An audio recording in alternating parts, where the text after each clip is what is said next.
Okay. Oh, stress. Loop here. Yeah, it's all.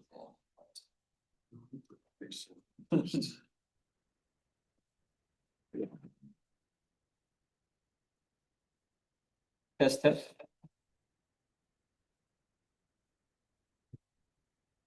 Volume down. If it has, if anybody that's on this. See if that works. Test, test, test. Or no, because we can't hear because I turned the speaker on. Well, if it was giving feedback. All right, well, hopefully it's enough. Check it. I can get it.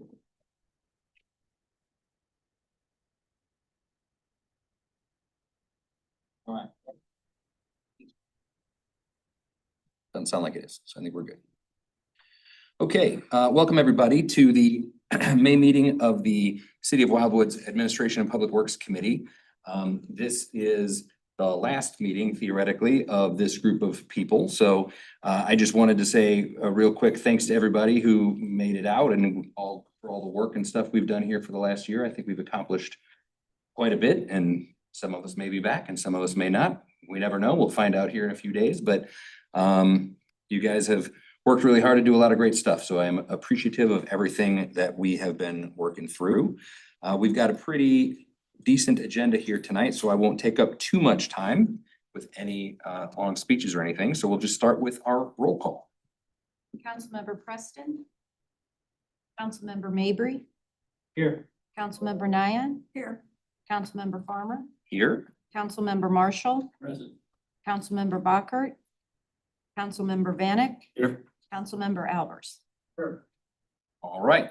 With that brings us to the approval of minutes.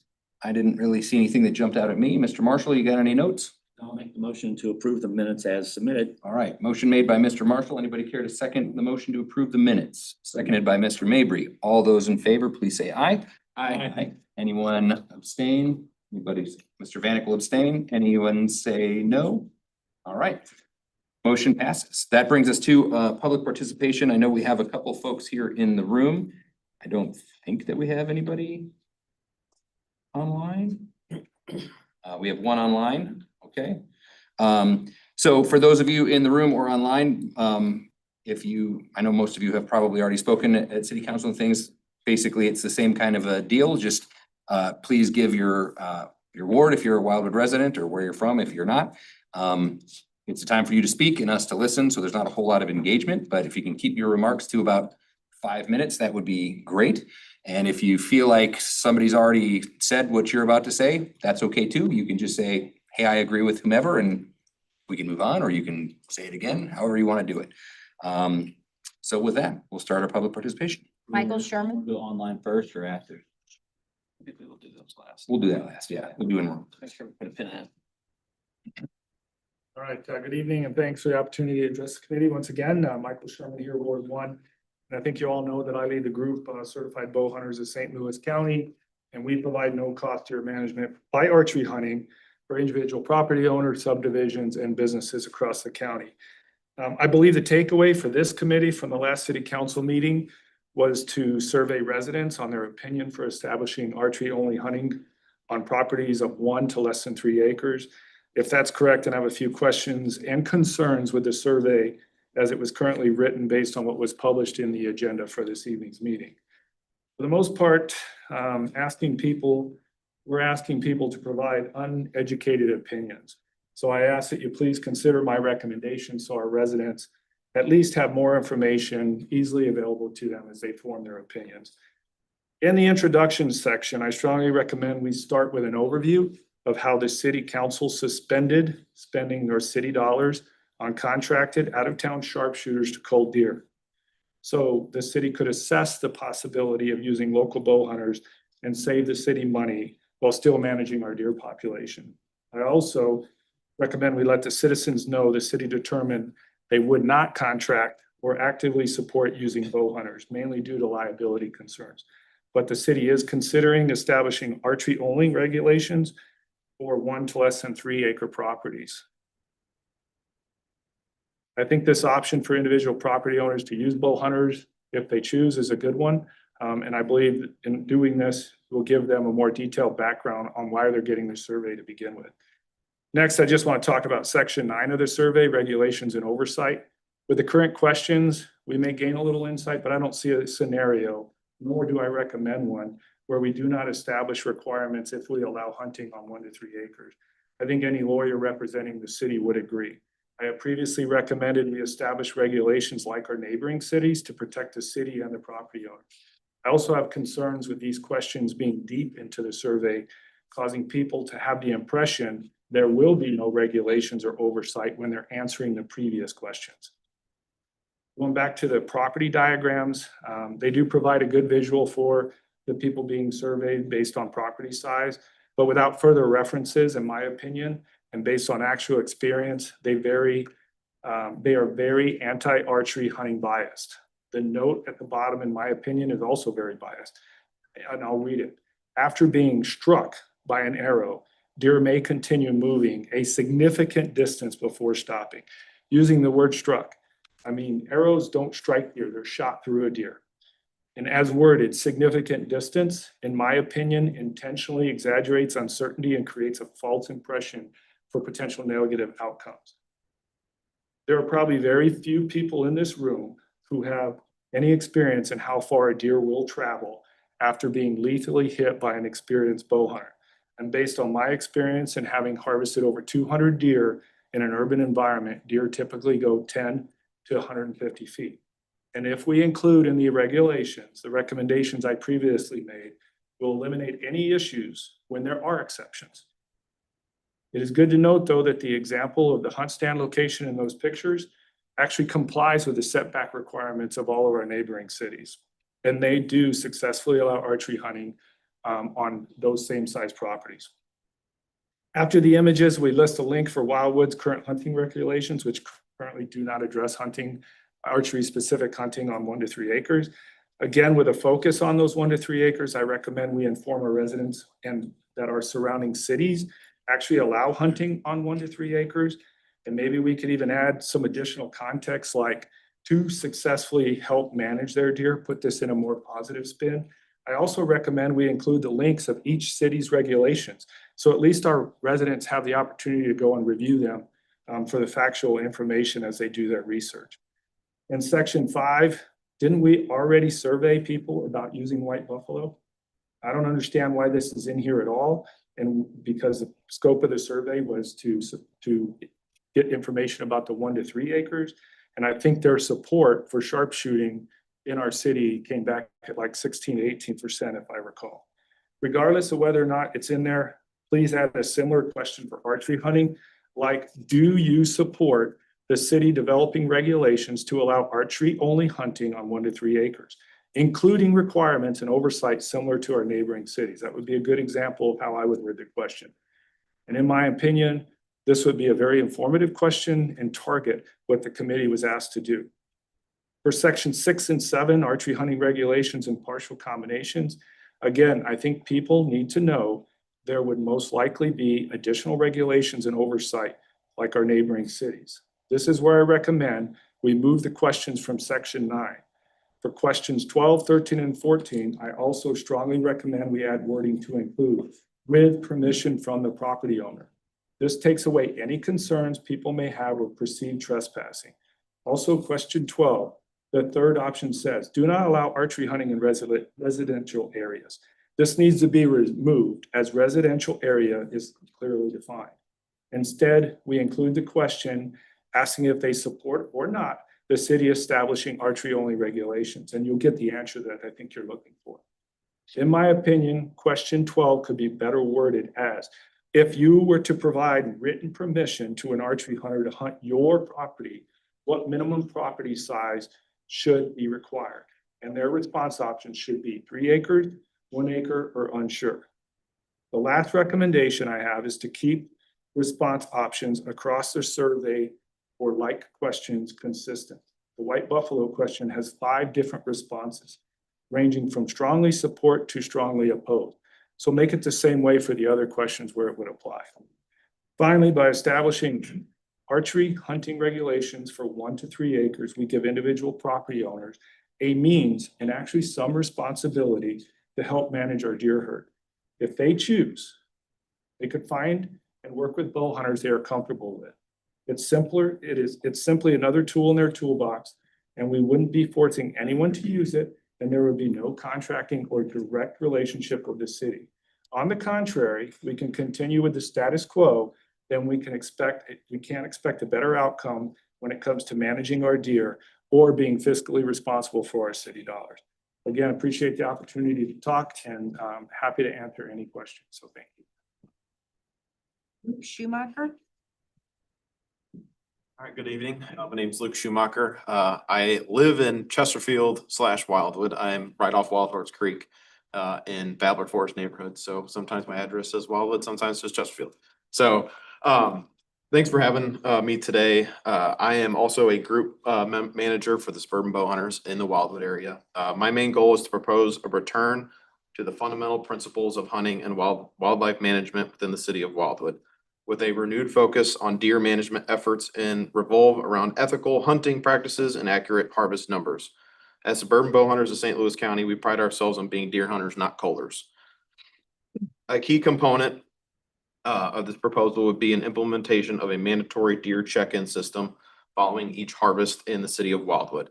This process would allow the city to accurately track harvest numbers, population trends, ensure compliance with the local regulations, collect valuable data to inform future wildlife management decisions, and to promote transparency and accountability within the program.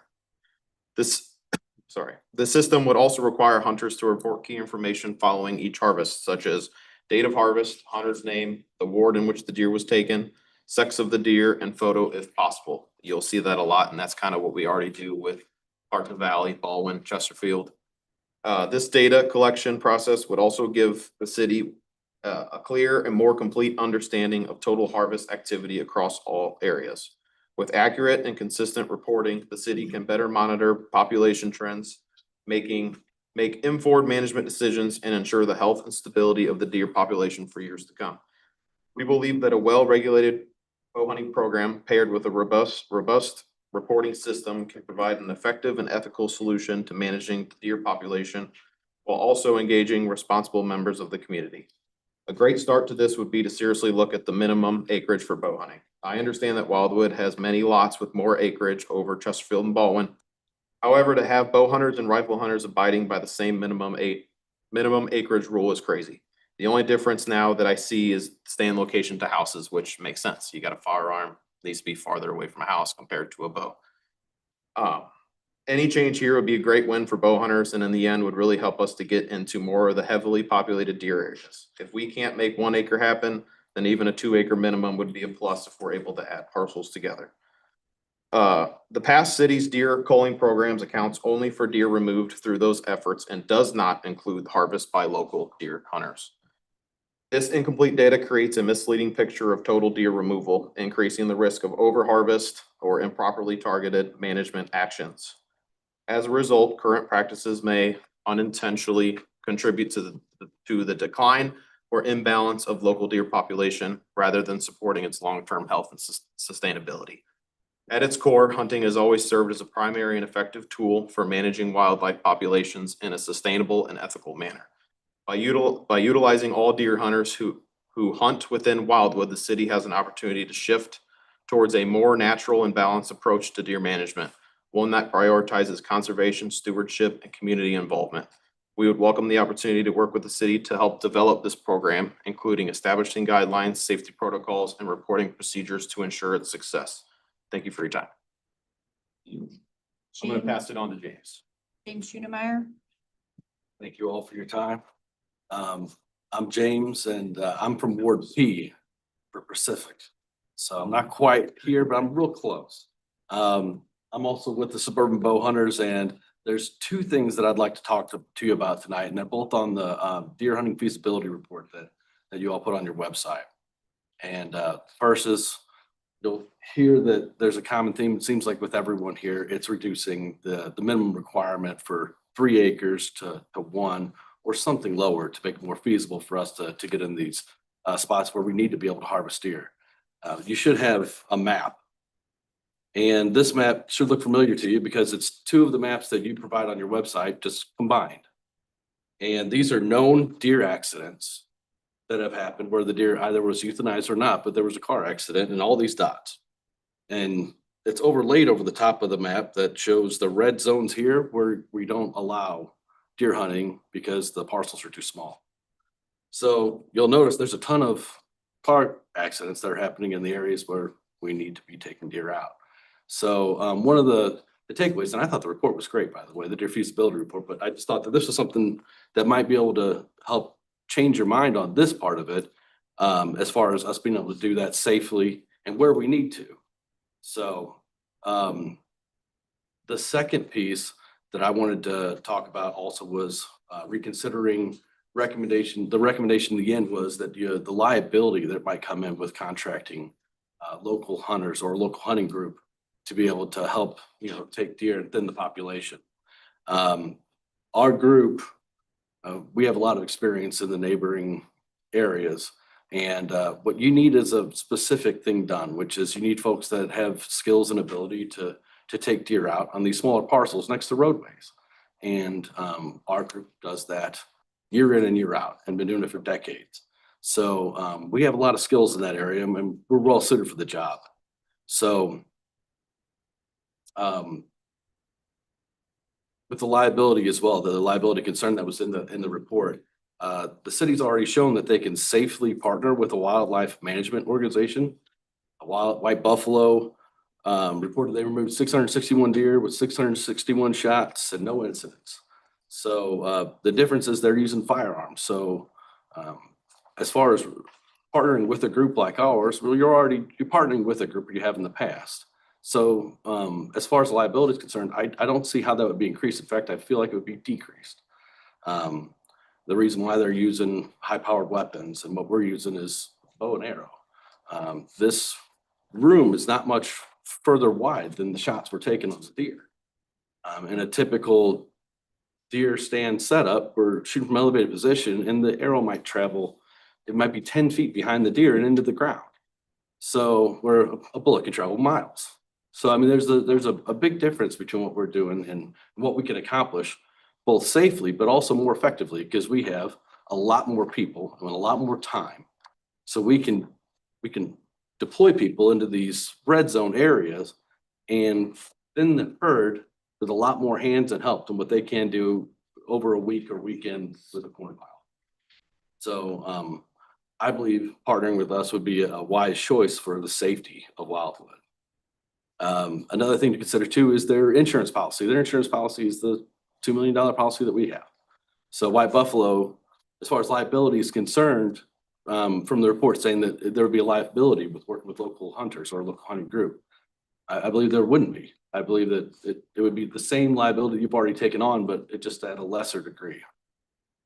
So something that would help us. So should you choose to change the property requirements from 3 to 1 acres, we don't need you to go and coordinate and ask for permission from the folks at these properties, but something that would help us is some collateral. Essentially, what we're going to need to do is solicit, a vast number of people in these areas to see if they want to participate in this program and allow us to thin deer to decrease accidents in Wildwood. And in order to do that, what would help us is a little piece of collateral, just a little note from the city saying that we have a deer problem and participating in this program would help us solve it. So that doesn't directly put you in some type of liability saying that we asked these folks directly, called them or whatever it might be, but encouraging them, it would be a good idea to help wouldn't be the worst thing. Just a small letter like that would help us sell people on the idea of being involved in this program and ultimately, protect the cars and citizens of Wildwood from being in deer related accidents. That's all I have. Thank you for your time. Thank you. Lou Solomon. Ed, thank you for your work you've done on the report. I want to thank Luke and James for their information. That was from them, not from me. I'm going to give you a proposal. Suburban Bow Hunter proposes a 2-year management plan. Per this contract, we manage and oversee every aspect of the proposal understanding that this proposal would need to be in the form of an ordinance passed by the full city council. Per that, we initiate contact with existing and probable locations for deer hunting activity. We engage them of the benefits of following our plan, which is we're not deer cullers. A lot of people are not happy with the culling, and a lot of people are not going to be happy with future culling. So I think they would be happier with this. I have friends that live in Wildwood, and they tell me stuff like, well, they're not gonna come in here and manage our area because we're not gonna let them in. We're a private community. They're not gonna get in here. So it made me realize a lot of stuff that's important and helping people and giving them our goals and their goals and working with them will make this successful. We work with existing hunters and landowners to meet or exceed their management goals. We'll work within the high density areas to meet the city management goals. We'll collect all the harvest data. We'll verify authenticity and send timely reports to the city officials. We'll perform our operations only during legal hunting season, September 15th, January 15th. We'll perform operations only by legal methods per MDC regulations. No cheating. Our group does not cheat. We're a very moral group. We'll supply the Admin Public Works Committee with a detailed year-end report and make available the board members and Wildwood area managers that would do this to answer questions about the management plan and the implementation. That's $250 a deer per deer harvest up to an agreed harvest quota paid after our year-end report is approved by whoever's on the Admin, the Public Works Committee after their February meeting. That's it. That's our proposal. And we could submit that legally to the city if it's put in form of a proposal, an ordinance. We are a proactive group. We're not reactive. We were here before the sharpshooter. That's how we operate. We're an open group. James and Luke are very new to this group. I've always interviewed people on my back porch, on the patio, and got to know people. So this is not new to us. We've been doing this for 20 years. We verify a lot of stuff before people come into our group. Hunting is a very competitive thing. I want you to know that. Hunting access to get spots, it's like gold to some people. We have a lot of gold. I'm sorry. We have been on the forefront, and this is why it's very competitive. Back in 2004, when I approached Clarkson Valley, all the competitive nature came out right after that. Character attacks, lies. Right now, there's no proof, a way to verify deer harvest since 2005. So let me pull out my thing again. Whenever you harvest a deer before 2005, you get these tags to put on your deer when you take them and check them in. This is from 2004. That was that color. So this was prior to that. So there's no way to verify it.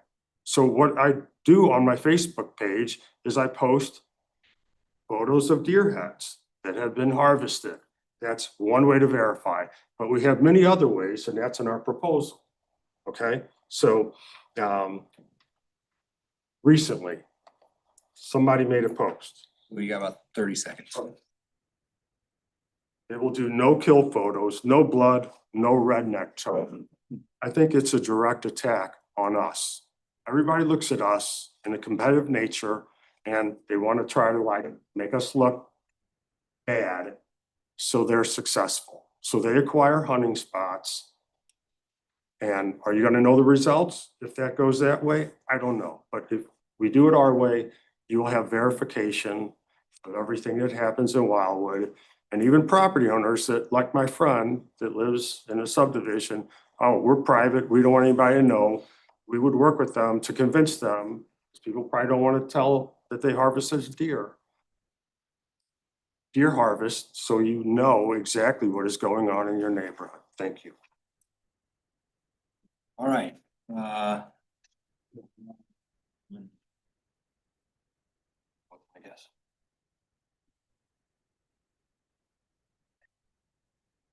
All right. Mr. Mitchell, I assume that's you? Oh, I'm sorry, I can't, I don't know how to turn on my video. I apologize. So forgive my finger light image. So number one, thank you for putting that survey together. Look, it's a good survey. It's the right thing to do. It is obviously very emotionally leading to the recipient. The questions are extremely biased to foster answers, in my opinion, that will not give really a true, unbiased, clear answer from the recipient. So my suggestion is to modify that survey and not lead with these questions, just ask the question and give them the options, as Michael Sherman said, about strongly opposed to strongly agree, etc. So you get more of a range versus the dogmatic question. So, I'm not happy about the survey, the way it's put together. I don't know who wrote it, but it's put together in a way that's going to elicit certain responses that really won't give the city a really clear understanding without, with an unbiased response. So hopefully you'll take that under consideration. I do want to speak about the reporting of the deer. I do think it's important that Wildwood knows how many deer are taken by bow hunting or other hunting methods within the city of Wildwood. And the best way to do that is going to be to partner with the Missouri Department of Conservation. All deer are checked electronically on their hunting app. And the MDC could easily put an additional menu on their app. If somebody checks a deer, because when you check your deer on the app, you designate which county the deer was taken in. And if it's taken in St. Louis County, then the Department of Conservation could list a series of cities, Wildwood, Chesterfield, Clarkson Valley, and then group the others into an other category to track how many deer are killed in Wildwood. That will give you a really good, clear report from another government agency that would be accurate, because most hunters are not going to report to the city on the deer that they kill voluntarily within any program or voluntarily through their own volition. The second part, going back to the survey, is I think it's really important that the city gives the citizens of this community a clear understanding of the cost differential between sharpshooting with white buffalo versus a hunting program. So I would request that the city starts including those costs. Currently, they were, I think, estimated at $900 per deer. So the citizens of the community can make an informed decision on which method they'd like to choose. And the last thing I'll comment on is, what is the end game of the survey? What's the objective? Now, that's obviously in this meeting, in this environment, a rhetorical question. But what is the end game? What are you really looking for?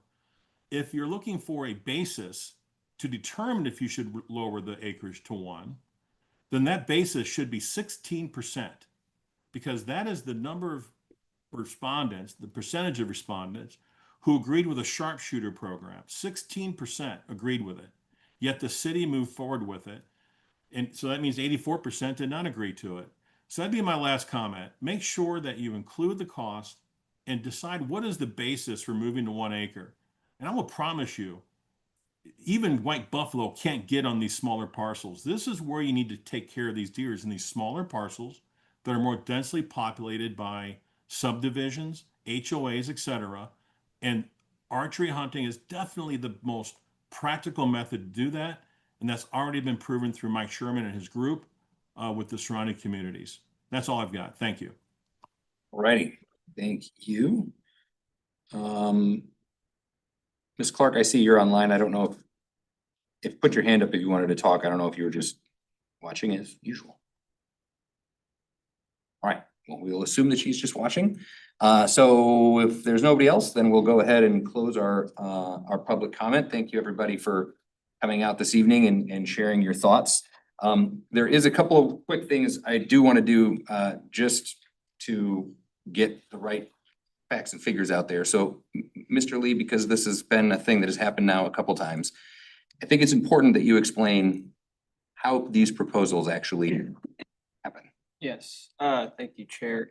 Just a quick note on that. So typically, if the city were to receive a proposal or were to solicit proposals for any type of service for the city, it's under a low enough expenditure threshold, it could be something that's solicited. We typically get three, we solicit for 3 responses. We hope to get 3 back. We can make a choice, but if it's over that expenditure threshold, which this type of program and also the White Buffalo program would be, what usually would occur is that the city would go out, we would solicit for a proposal, and then we would collect proposals in. We typically would not collect them during an open meeting or during a public comment. Or if we don't ask for them. Yeah, if we don't ask for them, then we can't accept them. So Yep. that's not to say that the proposals aren't good or anything like that, but this kind of gets back to the beginning of this whole thing, where in order, at a citywide level, in order to have any type of proposal, I mean, it could be somebody that wants to cut the grass in the park, it doesn't really matter what it is. The city can't just take whatever piece of paper is handed to them and just go with that. It's like, it's a whole procurement policy and process to make sure everything is done the right way. So while whomever is certainly free to give whatever proposals they want, you got to understand how that actually works and how, in some cases, I would suggest in trying to not go through the kind of standard process with that, it can wind up biting you on the back end unintentionally because it just gets weird. So I would encourage anybody on any subject that is wanting to do this stuff, showing up to City Hall and handing Mr. Lee a piece of paper or one of the council members a piece of paper with a proposal on it is probably not the best way to get these things going. It's definitely problematic when it comes to trying to then figure out how to put the RFPs and things like that out. So I'm just cautioning everybody to very carefully read that process and try to understand it, because it's a slippery thing very quickly. Okay, any other things you want to clarify about any stuff, Tom? I did hear a note about the percentage from the last survey. Could I clarify that? Sure. So there was a question in the last survey. Do you think it's important that we get the survey out in support of the council's efforts to do so? But the 16% that is mentioned, that there were multiple options provided on a question in that survey that asked if residents support a sharpshooter or a trap and euthanize program. 16.3% supported just a sharpshooter program. 7.4% support a trap and euthanize program only. And then there was another option that said either program, which included 46.8% of the respondents. So when you add those all up, supporting one of those 2 types of approaches was about 72%. Okay. Just one. Okay, great.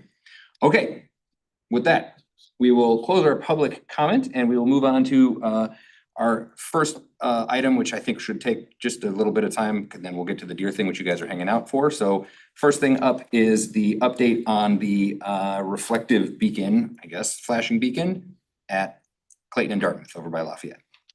Thank you, Chair. And this honestly could have most likely been put under Public Works. Sorry about that, Rick. But just want to provide more of an administrative update since it's intergovernmental.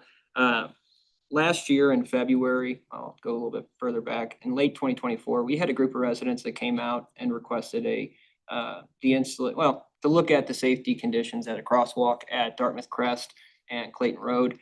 From there, obviously that being a county road, we had reached out to the county on behalf of the resident and had been trying to get the county to add it to a, It's also at Lafayette High School. yes, yeah.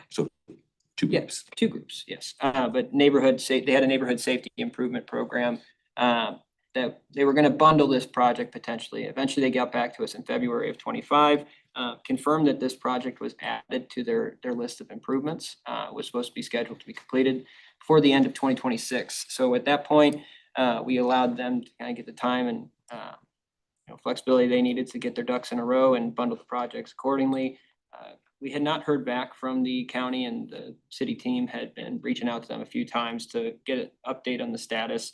I'm going to give bad news and then some good news came out recently, but back about a week or so ago, we received a communication saying that they are more than happy to do it. They are still wanting to do it, but they needed funds reappropriated from the county council to complete not only this project, but a whole plethora of other projects. It was about $1 million that was supposed to be reappropriated. It was under bill number 53 from the county council. That night we heard about it, was actually on their agenda. They held that bill.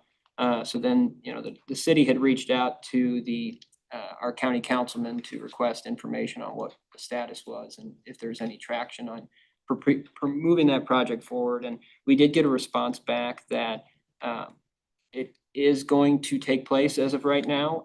The only thing is, Bill number 53 didn't necessarily get passed, but there was another funding allocation that took place, reappropriation, if you will, that was broad enough that could include a project like this. It's about $1 million. And the plan will be to bundle this project into that program now. So it seems that they're gonna be using the RAM settlement funds that they have to fill a backstop here. That said, what was told to us is that they are currently working to put these projects that are included in the overall package out to bid. And that they're hoping to have a solid update for us for a construction timeline and hopefully construction by September or October of this year. So just a quick update, kind of a whirlwind of emotions. I know Middle of that the school year. It's a good time to do that. great time to do it. Cool. Just two more comments on it. The year that first request came through, there was actually a car T-bone there. After school. But the bigger issue too was the county came in and painted a crosswalk there that never existed before. They just didn't put any lights up. So that just kind of created another problem. So a lot of that burden was back on the county. The school district and the city couldn't do much. It's the county's issue, but hopefully they'll do something. But there has been a serious accident and they painted the crosswalks about 4 years ago. So. Mr. Vanek. So the county says that they've come up with this $1 million for projects across the county, Yes.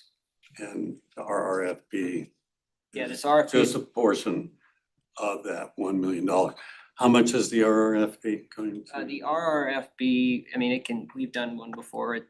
I would say not more than $30,000 for the whole set. I mean, that would be probably a pretty conservative. 50,000. Yeah, I don't know what complexity of it.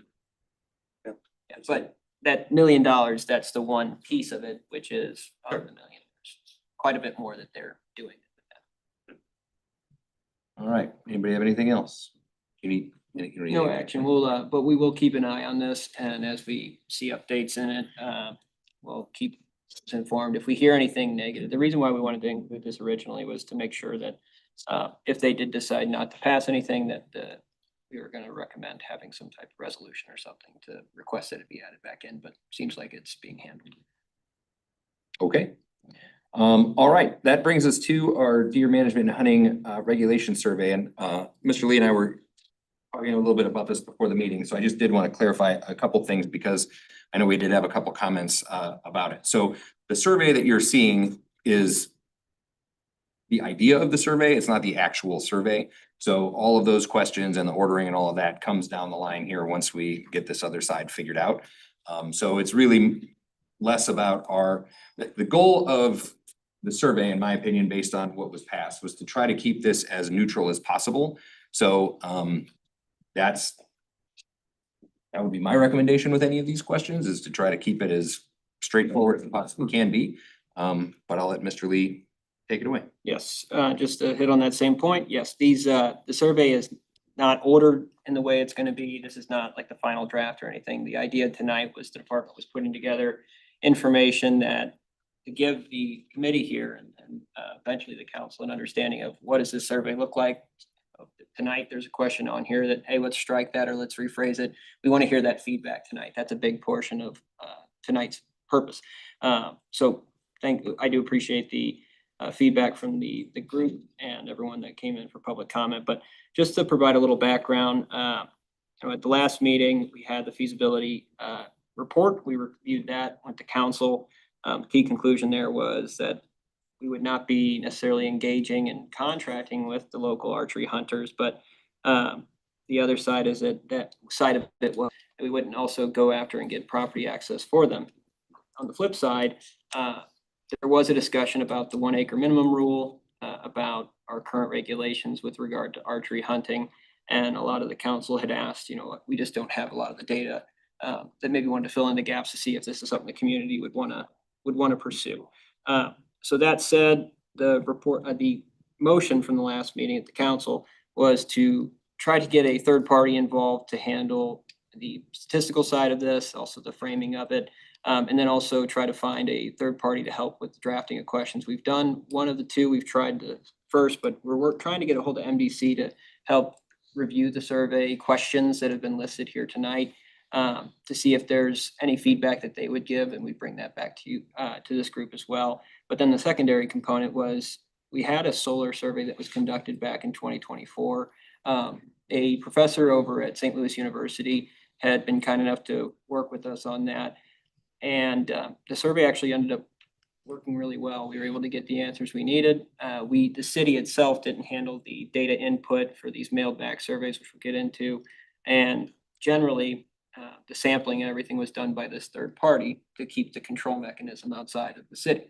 That said, Dr. Naines actually he's gotten a promotion. He currently is working for the University of Chicago. He did confirm that he would be able to run some type of survey model in June of 2026. So just a quick note there. So his timeline does get a little bit more, his timing gets a little bit more hairy whenever you get into the July would also be okay, but as you get back into the school year, it gets a little bit more difficult. That said, generally, he would be able to help us with the random sampling, which is going to be tricky here because we have to balance two needs. You know, we want to get equal sampling of all 8 wards, but also we want to also achieve equal sampling of 1 acre properties, 1 to 3 acre properties, less than 1 acre properties, and over 3 acre properties. So Professor Naines said he could provide some options for the council to be able to accomplish that. Also, he would be willing to provide, consultation on not necessarily the questions themselves. He did mention that he is not, an expert in the conservation field, so he doesn't want to necessarily overstep in that regard, but he would help with the framing of questions since his expertise is conducting surveys. So he would be able to structure it to be as non-biased as possible, if you will, and also making sure that the survey is designed in a way to hopefully get the highest response rate possible for the folks that we reach out to. That said, they would have, just given his time constraints, he would coordinate to have I'm gonna go back here for a second. The way we did it, and we got a really high response rate for the solar survey, is we sent out a letter inviting folks to respond to the survey, but we also included a QR code that would take them to the online survey. They could take it there, great. Then they have a unique identification code. We get that code, that's perfect. The flip side of that, though, is we actually mailed out a physical copy of the survey as well, and that the resident it was already postmarked, so they could just put it back in the envelope and then mail it back to the city, or at that point, it was actually mailed back to Dr. Naines' office, to be able to collect it, and then the data input was taken care of by a graduate student. So that would be a similar approach here. Can I interject, maybe so I clarify? Weren't you talking about putting it online originally, or is this gonna be a mail? So it would be online. So it'd be hosted on SurveyMonkey would be the website. But what you would do is you'd have 2 different options. You would hope that the goal would be for residents to fill it out online. Right. That would be ideal. That said, the reason why we bring this up is when we did this with the solar survey, we had, I think it was around 50% of the respondents actually mailed their survey back in. So if you take out something about them filling it out in paper, I guess, was something that made people want to respond to it.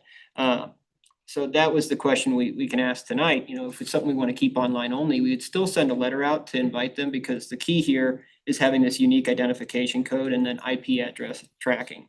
So when someone submits a survey, we'll be able to see, in their letter, it'll have, here is your unique identification code. We really want you to take the survey, but make sure you fill this in and make sure it's correct with what's on the letter. And then second, we'll be able to see on the back end, Professor Naines will be able to see if, if one IP address, which is one computer, were to complete the survey 40 times. So that would skew the results.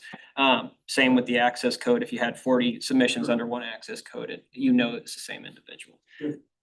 The reason I asked this, because our long discussion last meeting, a good point that I took well advised, that we don't want to mess with the people with the large properties, right?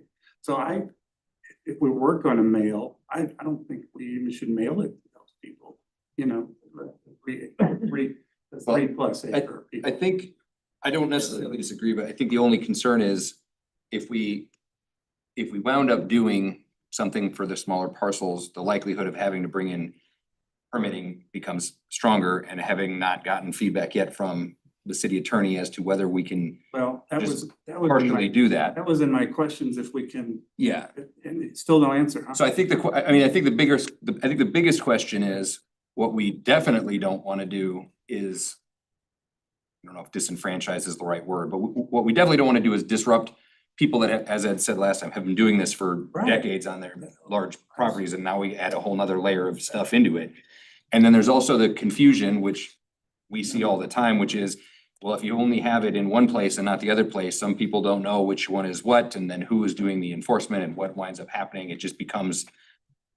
I mean, I would suggest, kind of regardless of what John says from a legal standpoint, from an enforcement standpoint, I think it becomes really difficult for people to wrap their heads around. Just, if we mailed it, I don't think they should get it.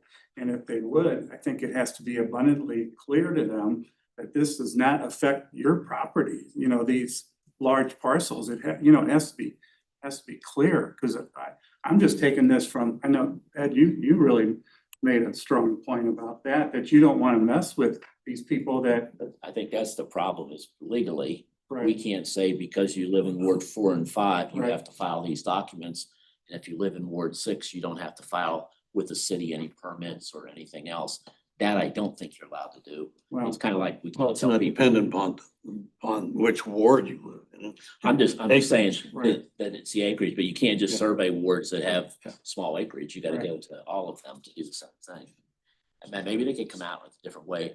We can't seem to do it on height of grass or anything. I mean, I think, and I mean, you think you were the second for this motion, if I remember right, Cliff. So I mean, what I took out of it was, at the end of the day, what we want is a neutral survey that answers these kinds of sets of questions that are coming back from the right number of respondents necessary to generate an actual opinion, so to speak. So I think that my guess would be, from a mathematical standpoint, you would perhaps survey less of those people in the larger parcels, because there just are technically less of them.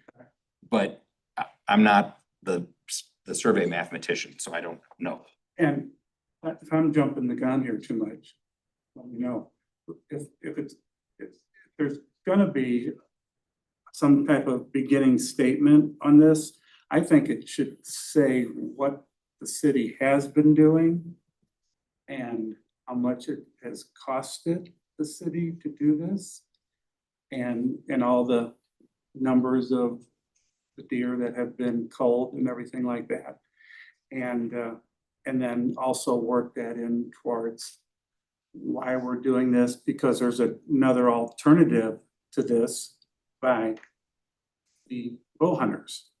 And I also would like maybe some information stated that most of the cities around us are doing deer management successfully too. I think maybe Wildwood residents would be happy to know that Chesterfield has been doing it successfully for 20 years, and so on and so on. We can tell a story about every city in West and Southwest County.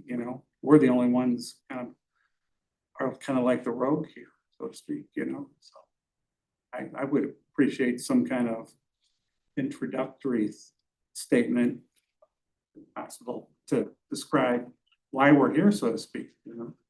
So, I mean, yeah, Tracy, go ahead. I was just gonna piggyback on that. I think I'm not opposed to doing that, but I think we have to be careful that it's not too much information, because people's attention spans are zero. They're like, well, we're not gonna read all this to get to the survey, and then they just don't. I'm afraid that would dissuade some people from filling it out. I'm not saying don't put it, I'm just saying don't make it No, too wordy and too much. We could have information. something that's a little bit more brief, maybe a little bit more expanded what's currently there, but the question I would have is, we could have maybe we have a dedicated webpage to it already, but maybe we can link them to our website for more information. Maybe that's a secondary QR code, but that's when we start getting to survey responsiveness. You're gonna see your rate of return decrease if it's a longer survey, if you have, a lot of information up front. The same could be said for, like I said, this is not a final survey here at all. So there's most likely going to be a reduction in the number of questions, because you want to keep that sweet spot between about 5 to 8 minutes of completion. If you go anywhere above that, you tend to see diminishing returns on the number of people responding to the survey. And we still are waiting for an answer from the city attorney, to see if we can legally just change There, one section of the, there, from the city attorney, from what has been said, there hasn't been a formal written, analysis of it, but it seems like it possibly could be done, but it would be we'd be the first ones to do it. So it'd be a completely new book. So, I mean, I'm happy, if you guys want to go through each one of these questions, that's fine. I would suggest that what I think would work best is we answer for the department who developed this stuff, and generally, I think they did a pretty good job. There's definitely some tweaking and stuff, but I think we need to answer like the philosophical questions of what we would like to try to get at, rather than these specific things. And then I am very much in favor, like, I'm a little nervous about the Survey Monkey thing, cause like I can do that from my house. I think there's gotta be a better way to do it than Survey Monkey, like, there just has to be. And I think that, we wanna make sure that we're getting the right answers, cause as Tom said, there's issues when it comes to responsiveness. There's also issues, when you ask people what they wanna name the boat, they call it Boating McBoatface, cause it's online and it's easy to do and they think it's a joke. And so we have to kind of balance this. I really think the amount of time and energy and effort that a whole lot of people have put into this thing, I think we need to find a very qualified neutral party to create this for us and get the answers that we need. Because there needs to be, I think, I think bias in any direction one way or the other on this is just not a great thing. And so I don't know how there are, like, certainly our bow hunter friends that are in the room with us, they have an objective, they want to get more hunting done. There are people on the council that have an objective, they want to spend less money. There are people that on the council that have a different objective. And all of that is great, but at the end of the day, what I think we want to develop is just a coherent and cohesive policy that applies to the city as a whole. And this is one of those questions where I think we take the feedback from the residents and, we interpret that however we want to interpret it. But in some cases, I think, that will be very informative. I remember, I think Tracy and I are the only two that were on here when we did the solar thing. It was not vague, the answer that came back. So it made decisions sure. very, very easy. Whoever would construct the survey, they would have to be made of everything involved, correct? I mean, they would have to know all the sides, what's going on to be able to create this survey. I guess, I would think that a person that does that for a living is able to provide and say, hey, this is the type of, like, what is your current program? What are the costs? What is this? What is that? What are these ordinances? And then they just go. Well, I guess that's kind of what I'm getting at, is the person constructing the survey know there's a bow hunting group? Do they know we got 80% of the city that's above 3 acres? There's. Yeah, I think I would give them all of that information. That's all I'm. And say to them, it is your job to turn this into a neutral question. There are, however many, there's 20 people in here, I'm sure there are 20 opinions on how this should work. It's this person, whoever that group's job is, and my suggestion would be pay the right people to do it the right way. We don't have to like half-ass it. We can whole ass this whole thing. So one of the challenges is if you try to do it only electronically, we don't have access to the emails to the properties. So that's gonna have to force it to be a postcard with a QR reader, so that the random sampling, and how many solar I was hanging around when that was going on. Everybody kept saying, I want it. Well, those people never saw it. Right. So the random sampling of where it's gonna go that could be done with a postcard in order to get that, and then they could go online and do the QR part with it. So you wouldn't have to really send a whole paper survey. Cause you're gonna get, it's 71 cents now, right, for an envelope. So by the time you start adding 10 or 12 pages to it, I think that would become somewhat overwhelming, that most people would not even get it out of their mailbox. They just get it. And then we can, if it's an online thing, then we just make sure that we are able to see not specifically who, but at least where they're responding. That would trigger it then to go back to their IP address. So Yes. you could eliminate people trying to force feed. Right, and doing it multiple times. And you get to have that access code too, that it's a unique code that you can have, in the survey, you can actually program it to If they don't have a code that matches one of your codes, or it's already been used, it can go to, you could pretty much default it to, you can't open the survey if they don't, that's the first question, it has a conditional response to it. I also think it just needs to be short and simple. Because people are not gonna become experts on it. So I guess, does anybody have any? Yes, sir, Mr. Van. Yeah, I guess I might be the only one that believes this. But I would think that a subcommittee of city council people could be formed where two people who have advocated one way or advocated the other way, where to get two from one side, two from the other side, and Mr. Lee is kind of the independent arbitrator. And that you could actually come up with reasonable questions that would be fair to both sides. But that's just me. I think that could be done, but maybe that's a pipe dream. The council's gonna have to approve whatever it is. Yeah. So Yeah, it still ends up to 16. I think that could be done. So You think it could be done? I suggested it. Yeah, I think it could be done. I think, I would just suggest, I mean, I'm not opposed to subcommittees, but everyone I've ever seen takes, I think we had a subcommittee on internet for 17 years.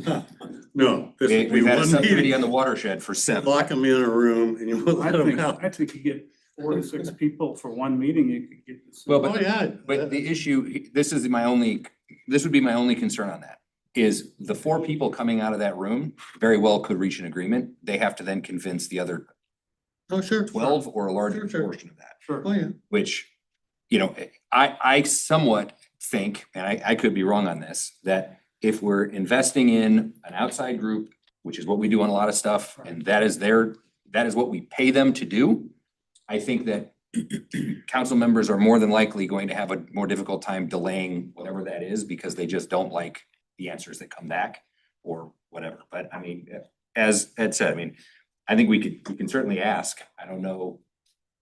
And I would just caution you that I've never seen a subcommittee move. Subcommittee could give their findings to the survey people and let them take it from there.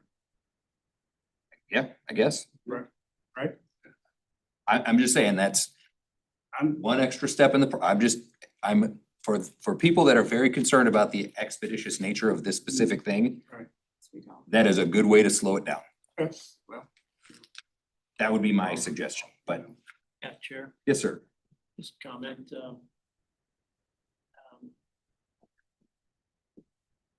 I hadn't seen the survey of the solar effort. I'd be confident that the general conclusion would be that statisticians, and those on his team, her team, had come up with an order of magnitude larger issues of how to weed out a couple of dozen very common forms of bias. And not only protected against them, but had very quickly been able to take statistical information that they had determined was mathematically sound, not funny, some of the stuff that we've heard. And they'd have it covered 4 ways against Tuesday, and that's their job. And so we as lay here, who we all are, whether we have benefit of some goofy master's programs and statistics and probability and stuff. We're brainstorming. There's no such thing as a bad idea in brainstorming, but the statisticians, the companies that sound like provided us legitimate information in the past, they can clean our clock in their sleep, covering these issues. And we're going to end up doing nothing more than having them forced to weather us while they still try to do their job the way they know they have to do it to begin with. I have no relatives and I have no subsidies that I get for recommending them, but their practices impress me in occasions where I've had to have dealings with it. Two comments, I mean, two quick comments. The initial survey that was, I guess, generated by some doctor. No, Tom did this. Oh, this is Tom, That. this is you. Which This survey? is not, This is by the way, the- this is not the final Oh, yeah, no, that- survey. Okay, this is what you just. Yeah, these are questions that Okay. the idea was to go through these and Okay. kind of pick and choose which Yeah, ones yeah, we yeah. want, but it's too long Yeah, right now. I thought this was generated by some professor somewhere or whatever. That's probably the But best but point I'm that's making, good Jim. because I was gonna, instead of slamming him, and nothing personal, nothing personal, I was gonna give this somewhere between a D and an F. But, you know, Jim, this is nowhere close to the survey that you're gonna see coming. yeah, yeah, okay. So, but the other thing is the initial deer survey and the 16% or 18% or whatever that was. Just if you, there is confusion in the results of that one particular question, because you could read it and rightfully so, look at it and say, hey, only 16% of the population wants sharpshooters. I mean, that's not beyond reason for somebody to think that way. That question is horrible. The answers are horrible. I'm not talking about what the results were necessarily, but there's so much confusion in that one question. I don't know who developed that question, but that's a perfect example of, you know, these things have got to be done correctly and with an eye to be fair on both sides of the issue, which I tried to do in the past in my ward. A long story between me and Mr. Farmer here. Remember that? Yeah. Okay. How many responses came back on But- that? The solar or for? Oh, no, this is a different. Here one, there was 949 responses. But you have to be so careful with the way you word things. Well, that, If you want something to be viewed, you know, in a way to be fair to both sides, and it takes a lot of effort. And you have to have, you know, a little wisdom, and you have to have knowledge of the situation. And I just think, I'm not sure if a professor in some Ivy League school somewhere can do it personally. I mean, so I'm just looking at the two different surveys and I will say that the one that was done with this group is the solar one, and the questions are significantly clearer and Clearer than the deer one. well, I mean, the deer, like, so this goes a little bit back to when we were talking about your thing, which is, you know, like deer can cause damage to lawns and landscaping. Have you experienced damage to your lawn and landscaping from a deer in the last 3 years? I guess I'm not sure what, I mean. No. That's I a silly mean, question. No. In my opinion, I don't know why we would even ask that, because it's somewhat immaterial to the question at hand. I think the other thing is, you know,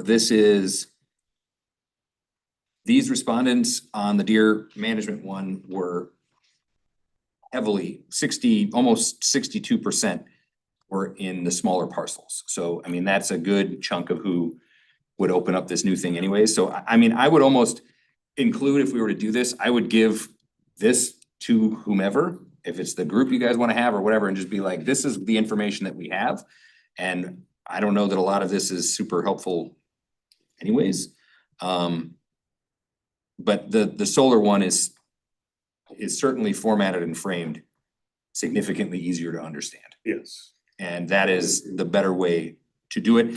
And I think part of it too, and I think Tom has done a good job here, like the thing about the solar survey is there were like actual images and stuff in it that make it's not a conceptual idea, it's just, this is what it is. Yeah.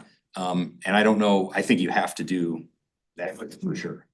The front of the house, Yeah, whatever, it was, like, you know, Sure. what it looks like with solar panels all over the garage door or something we were hearing a lot about. So yeah, so I mean, that's what I would suggest to you, and I don't remember, it's been a number of years now. I kind of think that this deer survey was created by, It was a subcommittee for deer. right. So the deer study was created by yeah. people that did not know what they were doing, Yes, and the other one oh, yeah, was not.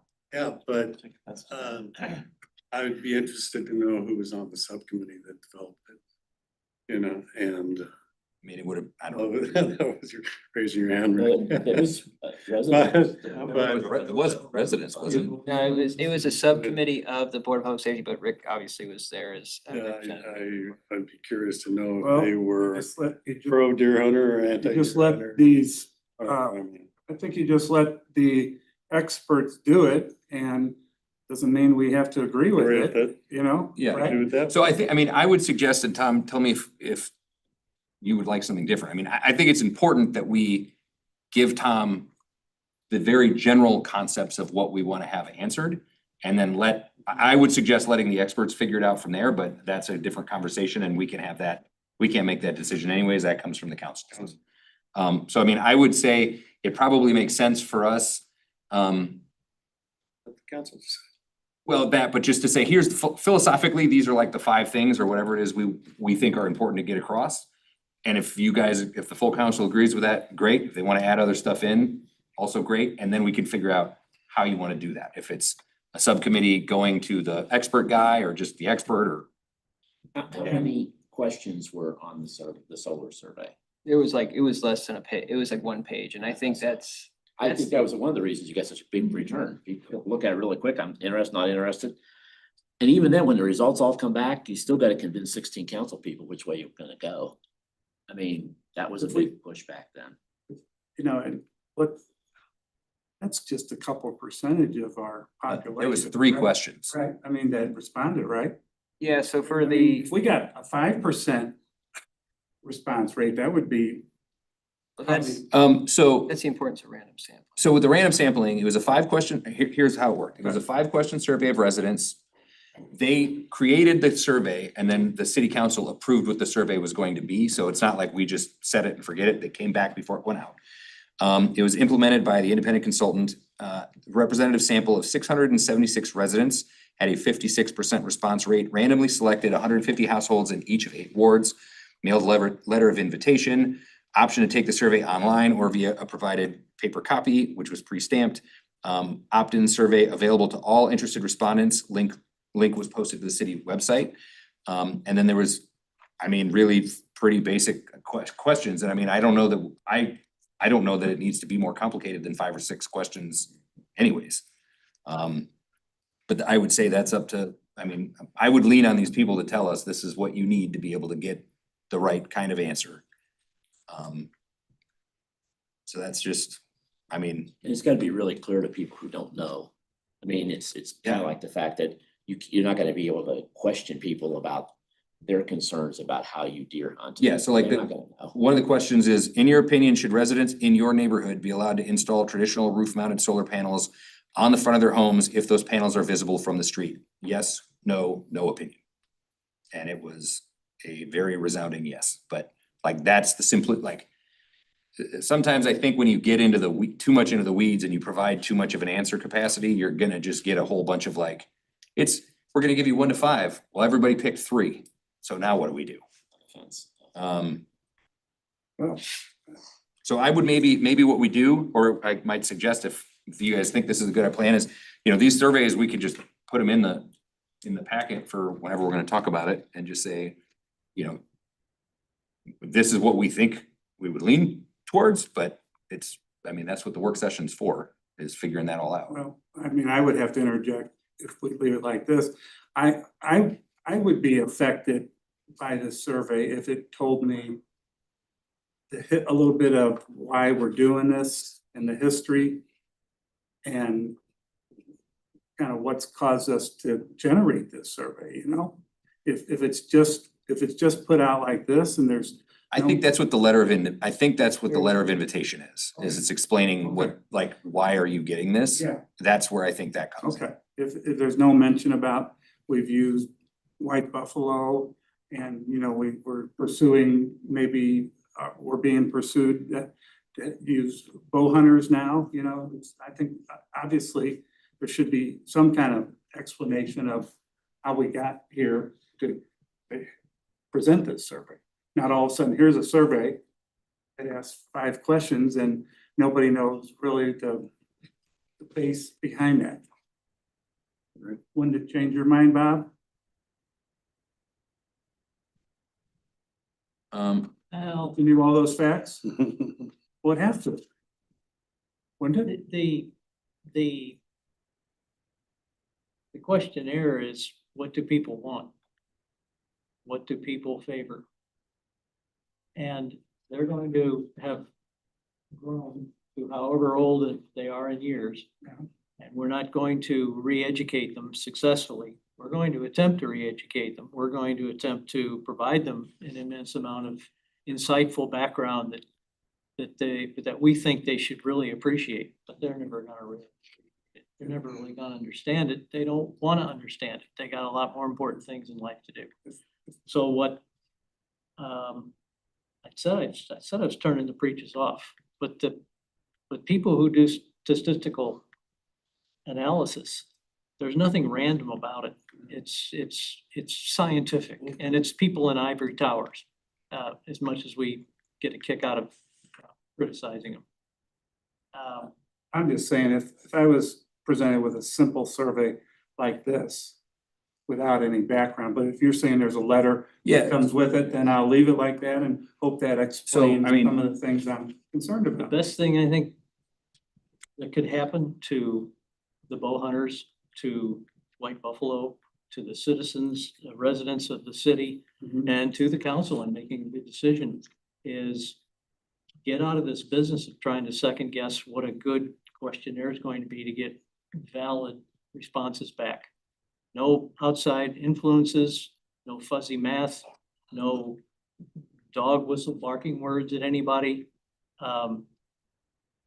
It's handed off and admit the fact that they know what they're doing and that us meddling in it is just gonna cloud up the results. It really is.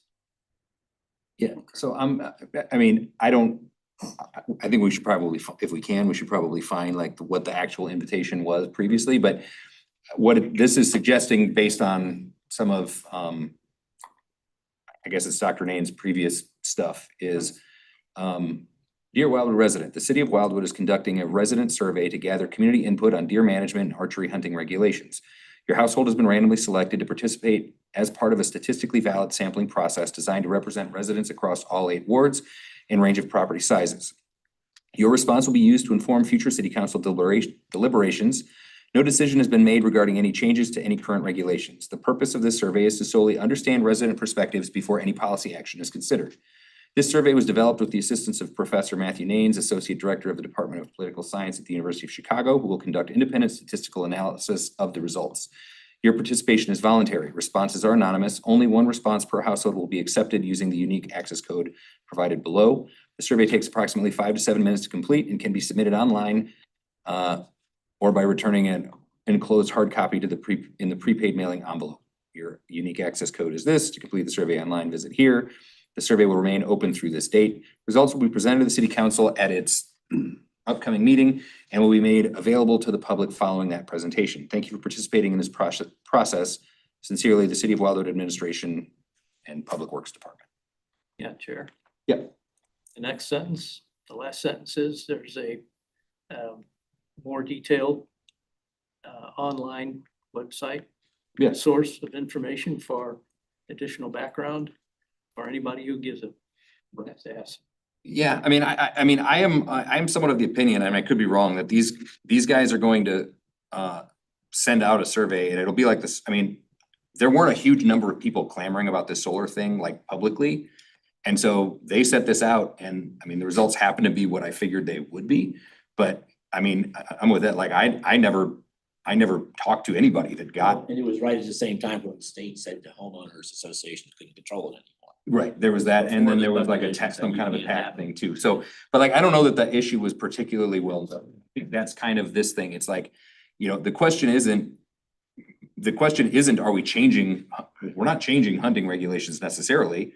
Unless we want to do this, the hunting regulations are what they are. We want to make sure that people don't realize it's not like, it's not that people can't hunt, it's just whatever. I would just, I mean, my opinion, and I'm one of 16, I would let the professionals figure this thing out because that's what we pay them to do, but that's just, I wouldn't confuse it between sharpshooters and hunting and trying to get people to understand if they're on 1 acre or 2 acre. I just keep it to the focus. The question is, should the city consider reducing the size of hunting from its current 3 acres to that other side? But I think you have to ask the people that have 3 acres whether they think that's a problem or not. right. But I don't think that you need to get into shooting or calling versus that, because that's not the question. The My question is, question do you would be, reduce the size? why do you want to do this? Why do I want to do what? Why do you want to reduce this? Why do you want to make this change? That's what my question would be. We're guys don't want to, so. Well, I'm just saying, Sure. that's what I would think if I'm reading that. Yeah. Questionnaire. Why does the city want to change this? They haven't told me why they want to change this. Yeah, but I would say, I mean, technically, the city's not asking to change it, the bow hunters are. So there's nobody that, I mean, We've had bow hunting all along. It's just Right. not in small, Saying, small you lines. just mentioned a question. And I'm stating that I would want to know why the city is asking that question. isn't that though, I mean, is that not, Isn't that covered in what, reducing the size? well, no, hold on. And I'm just asking, cause I mean, I think it's a good I'm not even question. considering this survey. No, I'm saying if this letter that they send out, this introductory letter is something similar to what this is, if it is. The City of Wildwood is conducting a resident survey to gather community input on deer management and archery hunting regulations. That's why we're asking the question. Okay.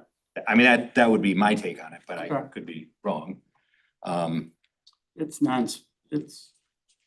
I guess it's just non-specific as all of us see it here, you know, Yeah, I mean, I think part of the issue though is, you know, we are, too close. everybody in this room is very close to this and most people are not. And for whatever reason, it doesn't really matter all that much on what it is. You will have people that are either very, very much for something or very much against something. And those two groups are usually significantly smaller than the people in the middle that practically don't care. They just want it to function. Right. So I think that's kind of more the direction, Okay. but I mean, so yeah, so okay, so Tom, what do you need? Yes, so wanted to get direction, well, we got direction on some of the questions, but from what I'm hearing tonight, you know, having the cover letter, I think the council should review the cover letter with it, so everyone's. Well, I mean, I'm just, like, I would get it from the guy. This is just, I'm not. Yeah, I'd gonna ask send the it. professional. Okay, but to summarize the committee's opinion here, though, I'm thinking that, quite frankly, we can kind of get rid of a lot of this, and which was the goal anyways, but more so focus just on should we just be focusing on the acreage rule and the aggregation, or should we leave out the parcel aggregation question altogether? I mean, I would include the question simply because that's the next inevitable question that will happen. Yeah. So if the answer comes back as, yes, let's go to 1 acre, then in 3 years or whatever it is, the question will come back, can we put a bunch of parcels together? Like, if we're spending the money to get the answers, we should get them. So that way, if they come back and people are like overwhelmingly, yes, and combine however many houses we want, we don't care. Great, then we don't have to have that conversation. That makes sense. And then, I mean, at the end of the day, though, I think if we just focus in on that, that reduces your question count probably down to around 5, which keeps it very straightforward. Do we want to also have in there, I'm assuming we would, these questions about, you know, the other regulations, not maybe the general one, but the registration requirement, the proof of landowner permission, liability insurance, and the deer harvest questions. Should those be technically, the comment earlier is correct. If it was going to 1 acre minimums, then we're most likely going to be considering those very quickly. That said. I would ask, I mean, that's a good I mean, the question, I would just say the question is, do you think the city of Wildwoods, whatever we want to call those, should align with neighboring communities? I mean, all of these other places That's a good do a version question. of this. It won't know. Well, what I'm saying, but you put it in there. So it's like, you know, do you think that this should align with neighboring communities? Which means, you know, we're reporting where this happens, you know, it's put on a website or whatever. It helps to track those things. I mean, because that applies to me, that would then apply across the city regardless of parcel size. So that's probably a good thing. Yes, ma'am. I do think you need to mention, without getting into the weeds too much, but that property owners have to give permission. In other words, if people read this and they're like, Oh, my goodness. oh yeah, I'm fine with 1 acre. Wait a minute, I don't know if I'm fine with 1 acre. Yeah. Can they come on mine? Like, so without getting too detailed, but. Yep, this requires, written permission and notification of neighbors and whatever. That was the next Yeah. thing. I mean, but I think that to me, that's like a pretty easy, like 2-sentence question, and the answer is yes or no. Cause then whatever he comes back and decides, the council's gonna have to finalize all that stuff. Right. So. And there's certainly gonna be things like, I think it would be great if the MDC would put the city in, but we can ask, we don't have any control over it. Generally speaking, I don't know that we find them particularly helpful in that. Sign that flashing sign for the Clayton Road. Right, so I mean, but so there's things that we can control, there's things that we can't, but that I would just describe it as a more generalized thing. Same thing like, do you, I would say, it's like, do you should the city of Wildwood alter its parcel size from its current 3-acre minimum to a 1-acre minimum? That's a yes or no question. And then the next pretty quick one or follow-up is, should parcels, regardless of size, be able to be aggregated? Because you might have, the answer might be, we don't want to do this, but we do want to do I guess this. if you get to the 1 and then aggregate it, you really don't need to do the 2 question. Right, but if the answer is, we don't want to go to the 1, but we do want to aggregate it, then you could have 3 1-acre parcels add up to 1 3-acre parcel. Like that way, I think you could go in both directions with it. I don't know that that would happen, but. I think this is just department opinion though. The one question that we did really come together really liked here is that and I think you should ask them kind of separately, but the question that asks which approach do you, and it could be reworded, but that question avoids that non-clarity from that one answer of like 16% showed sharpshooting only versus sharpshooting and you trap and euthanize. This one is 4 different, you got an unsure too, but 4 different answers. If you choose one, you can't choose the other. It will give you and it describes the 4 outcomes we're looking at. And you could even add in the reporting requirements or the regulations added on top. But it asks simply, maintain a 3-acre minimum, no parcel combination, maintain 3-acre minimum, allow parcel combination, reduce to 1 acre minimum, no parcel combination, reduce to 1 acre minimum, allow parcel combination. So that shows that's really the question. That is the question we're asking. Yeah. What of those 4 outcomes would the residents want to see? I think maybe we can localize this a little bit more and just focus in on that specific component of it and then just kind of wrap. I mean, we can follow up with that. But that said, the question tonight too is the methodology of the survey, is that sounding appropriate? Using Professor Naines again, is that a good track? Are we looking in the right direction there? Working with MDC to help, kind of file these down as the kind of the survey reviewer, if you will, to help get some of these questions to be in a better space. And then also timeline too. So the idea would be the survey would be going either to council upcoming week, but it seems like there may be some more work needed. So it's probably gonna be in June. in June. And then at that point, the council's agrees with the way the survey is written in the letter, that it would then be mailed out kind of late June, a little bit later than what was listed here, and then would be out for about a month. You need about a month to get responses because you'll do a follow-up letter. And then we would probably look to have some type of report. July is very hopeful, but I would most likely say we'd get a report back with the results in August. So that's the current timeline estimated right now. That's What fine. would be the amount of surveys to be sent out then? That would be something to we did 1,200 back for the solar survey. We sent out 1,200 and we got it was over 700 or so. Yeah, 676. Yeah, of valid responses. And of that, I actually wanted to note this too, because Just a random thing? yeah, so that's where the consultant that's where the professor comes in. By ward, how many? Okay. Yeah, so it's the same, it's sent out, the idea is you want to get the same amount of responses from each ward. And just so you know too, what the city's gonna do here is we're gonna have an Excel document. We have a document that shows every parcel in the city that has a house on it. So that's really what we're looking at. We don't want to have a parcel that just has a cornfield. We're going to send that. We'll also have 2 identifiers. We'll have the address. It'll show which ward the address is in. It'll also show the size of the parcel. that data will be sent over to Professor Naines, and Professor Naines will run his random sampling model. The city won't have anything to do with who gets selected, whatever, and then all of a sudden, that's who gets we're not gonna have a say in who actually gets it, but we will give them the full piece of the puzzle to break down that initial list. But a note too on the mailing, we did get 412 of those 676 responses back via return mail. So that was that was something that we found. So over half of the respondents from the solar survey mailed their survey back in.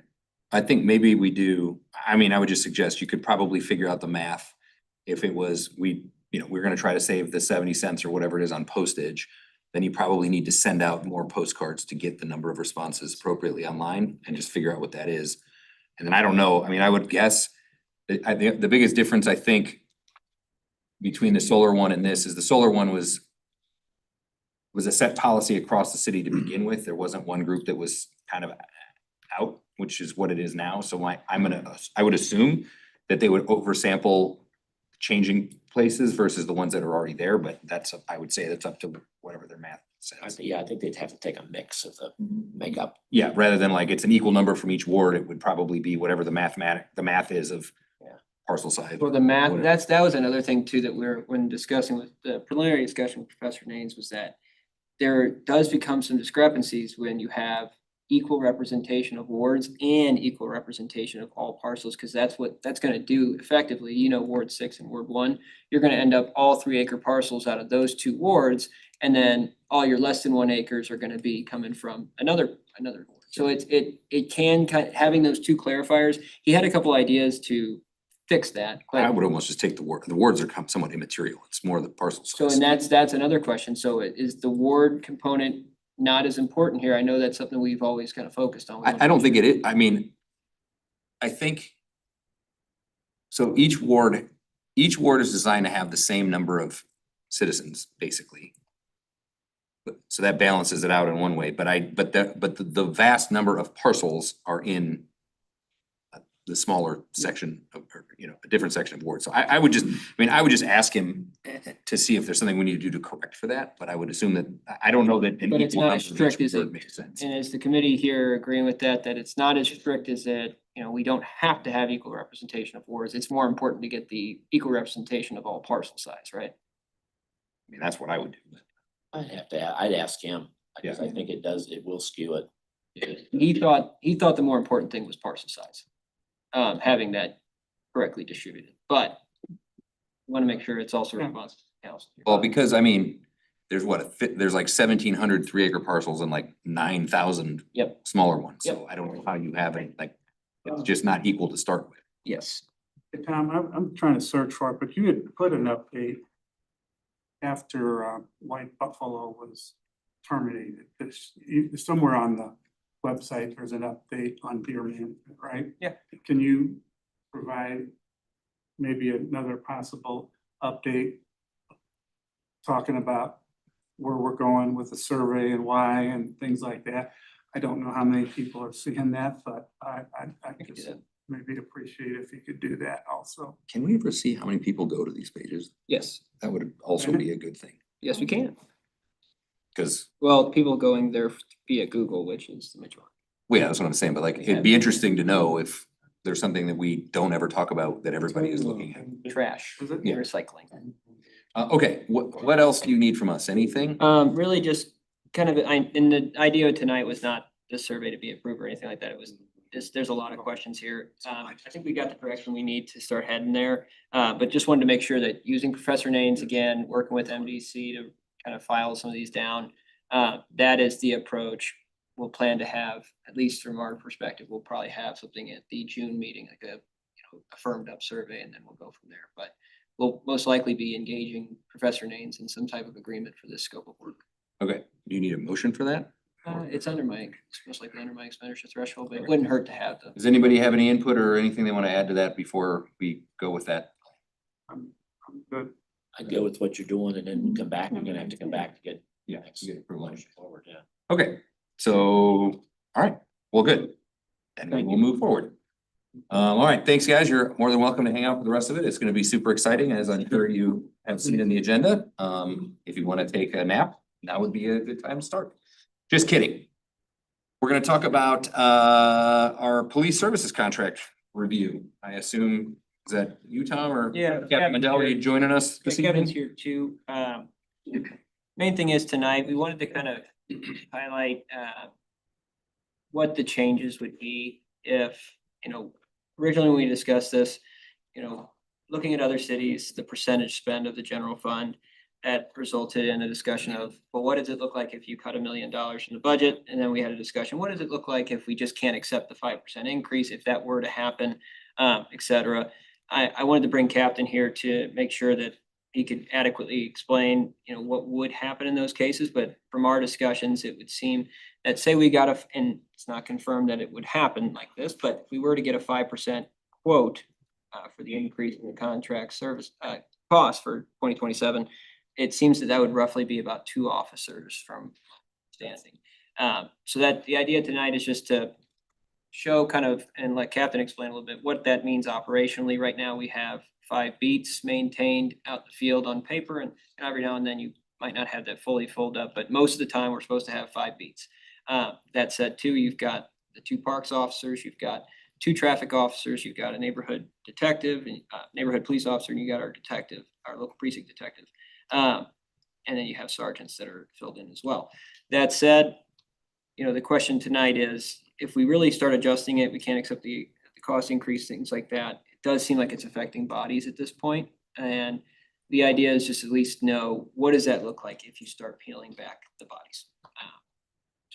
Okay. I can let Captain answer a little bit, but just from perspective to kind of show what the 2 officers would be compared to, like the math I did, it would be like 8 to 10 officers if you did the million.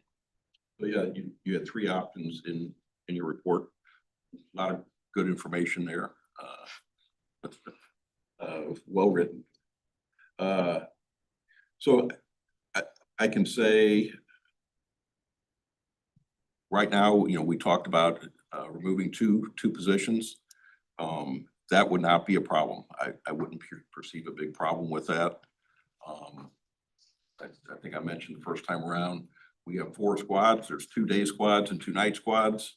And when one is off, the other one is the one working.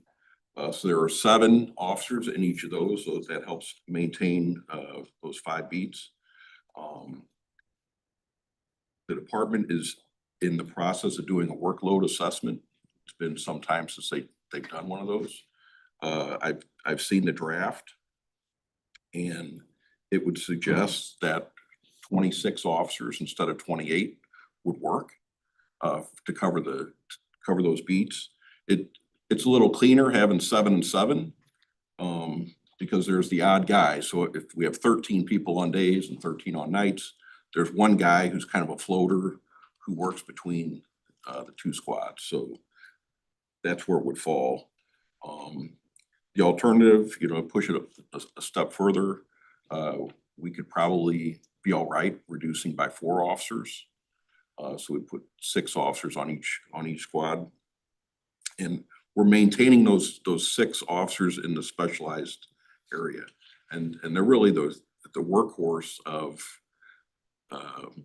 the special events and the other things that the city wants done.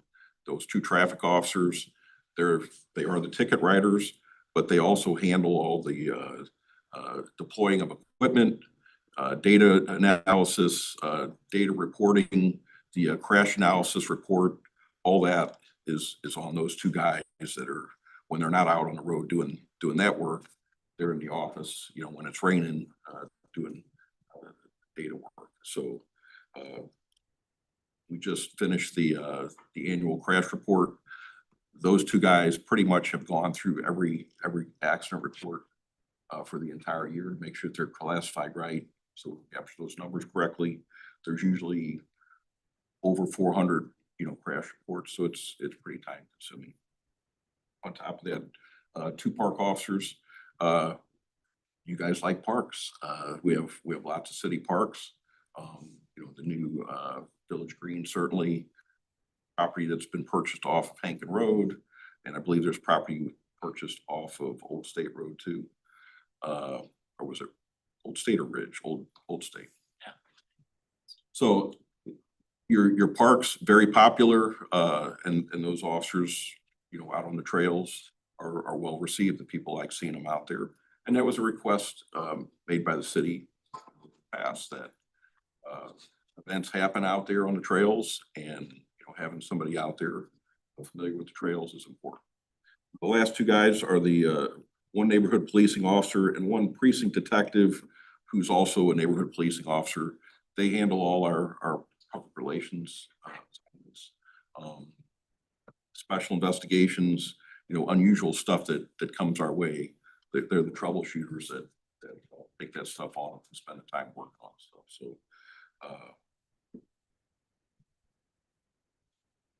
Tom proposed leaving it as is. There would be a 5% increase. If we remove two positions, you basically keep it where it's at this year.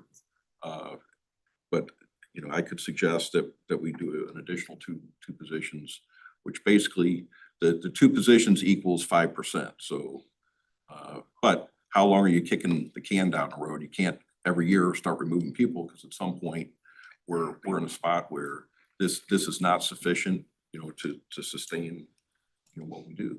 This is a big place, you know, covering, you know, we're the same size as the city of St. Louis. We're doing it with 5 officers and usually a supervisor. So, you know, obviously, you know, it's up to you and your recommendation of what you want to do. And as I said before, you tell us what you want. You know, there was a number thrown out, you know, $1 million. That's really 10 bodies. Right. And that cuts us to the bone. And, you know, my NPO group is gone. Those 6 officers will no longer, we will not do data collection and all that kind of stuff. We just can't. We're gonna have to focus on, you know, having staff to respond to calls and handle our day-to-day operations. Yes, sir. If you're eliminating 2, whatever the number is, they go back into the pool. That was the job, right? Exactly.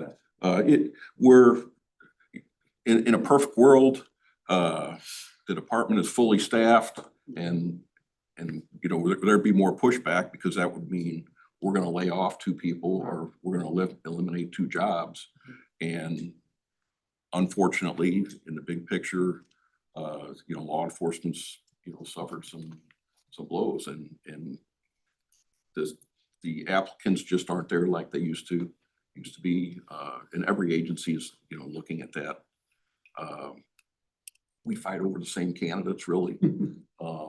And as we get people in, you know, every week we have staff meetings, and our personnel office says, you know, this is what we're hiring. The next academy class, we're looking to have 25 officers in there. Well, academy class lasts 6 months. In that time frame, how many people are gonna leave to go to some other job, or go to a federal job, or retire, or just decide they don't want to do this job anymore? And it's 1 step forward sometimes and 2 steps back, and you know, we're fighting that constantly. So, but to your question, if we remove those officers, they're gonna filter into other positions in the department, whether it's you know, a detective spot, or a specialized unit, or another precinct. So Thank you. I appreciate Yeah. you thinking of that, because nobody wants to lose their job, Right. you know, anyway, so. Yeah, I think that's a great point. I also think it's important, you know, while we're having this conversation, you know, the city is dealing with some budgetary constraints. Obviously, the county is dealing with some budgetary constraints.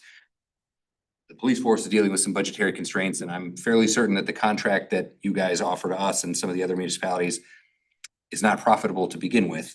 So it creates, you know, we're all sort of put into a very difficult position to figure out which direction things need to go. I mean, I think, you know, I remember right, when we had a couple officers retired, we reduced from down to like a couple years ago, whatever it was.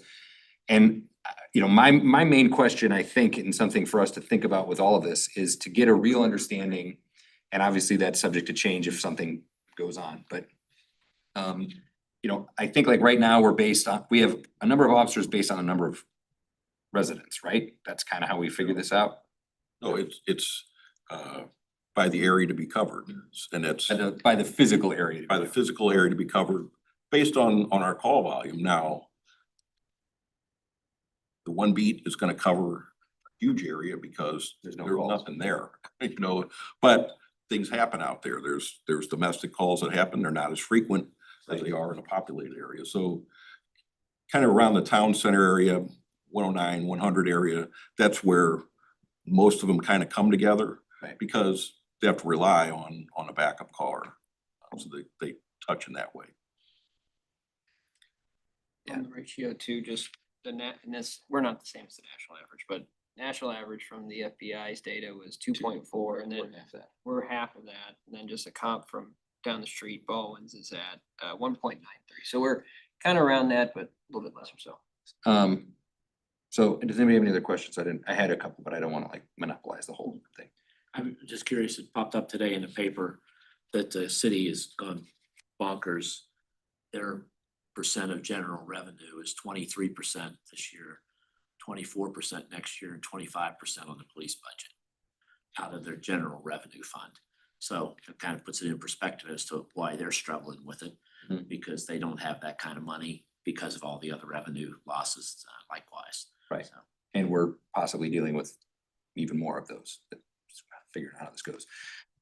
So one question, just because I do get it a lot from residents, and I guess it's not really a contract question necessarily, but it kind of, I guess it's associated with it. So the way that we have it broken out, we have 2 officers that are dedicated traffic officers. Yes. That does not mean, unless I'm misunderstanding, that the other officers Oh, not all. are not also in dealing with traffic issues. Certainly they do. Okay. They are certainly capable of I it. think that's important for anybody that might be listening to understand that if we don't just You can't have. 30 traffic guys out there. They're, Right. the traffic guys obviously do a lion's share of that. I mean, I would, and then again, not an expert in any way on this, but I mean, unless I'm misunderstanding, I kind of feel like the biggest issue we have in our city at the moment is traffic. And so I don't know if, regardless of however we do the contract, if it maybe is worth looking at just. I don't know how you guys figure out who does what. I mean, I assume that there's a very specific way that you do it, but at least all I ever hear from people is about traffic. And so, you know, I have that conversation a lot, that it's a matter of enforcement. We can't be everywhere all the time, all of that kind of stuff, but But we'll touch that, I think, in one of the next topics, which Yeah. it is kind of eye-opening. It's verbal complaints. It's their storytelling. I don't want to say Yeah. storytelling like these are lies. They're not. This is the perception that this is what's happening, and we are responsive to that. We have equipment, covert equipment that we put out, and it's just data collection that tells us, hey, over this week's time, this is the volume of what cars happened. that went through here, and this is who's speeding. So those numbers, Thunderhead Canyon and West Glen Farms are low. So I'm putting a traffic officer in there in response, to complaints. They're not writing a lot of speeding tickets because there's really not speeding problems on most of these streets. Someone could fly through there at 70. Oh my God, we got a speeding problem. No, you got an individual that probably needs to be addressed. Right. The big scheme of things, when 1% of the traffic that goes through down a street is a speed problem. Other 99% are doing what we expect them to do. Parking a guy there for hours at a time. It doesn't make any sense. To really do nothing but be present and watch the street, when, the traffic guys would certainly rather be sitting where there's violations. They do want to write tickets, so if they sit on Highway 100, they come in with a stack of tickets. But we do have to be responsive to the residents and what they see, just to check us that, hey, did something change? Right. That for some reason, all of a sudden, there is a problem. Well, look at that. Yeah, I think, and we're gonna talk about that here in a second, but I've had that conversation at length with a lot of people. I mean, we dealt, in a certain regard, we dealt with that with the Turnberry folks, where what we found was there is one person that is creating a problem that is now affecting a whole bunch of people. And so I mean, to me, I think there's more a question about the amount of traffic, not necessarily the speed of the traffic. I think, you know, that there's enough cars and delivery trucks and everything else parked along. Ed lives on the road. He's out there yelling at people for speeding all the time. Yeah, I do. I throw stuff at them. Right, so, okay, so we'll get to that in a minute. Does anybody have any other thoughts or questions or concerns on the police contract situation? That question? Yes, sir. Thank you. We hear about all the noise of AI this and AI that, and they're replacing people. I don't want to have AI meddle in policing in the city. Mhm. I don't know why. I don't have scientific basis for it, and I don't have proof. Just hate. Please see the movies. It never works out. It too. You've seen RoboCop. Yeah. And yes, 100 more, they never work out. How do we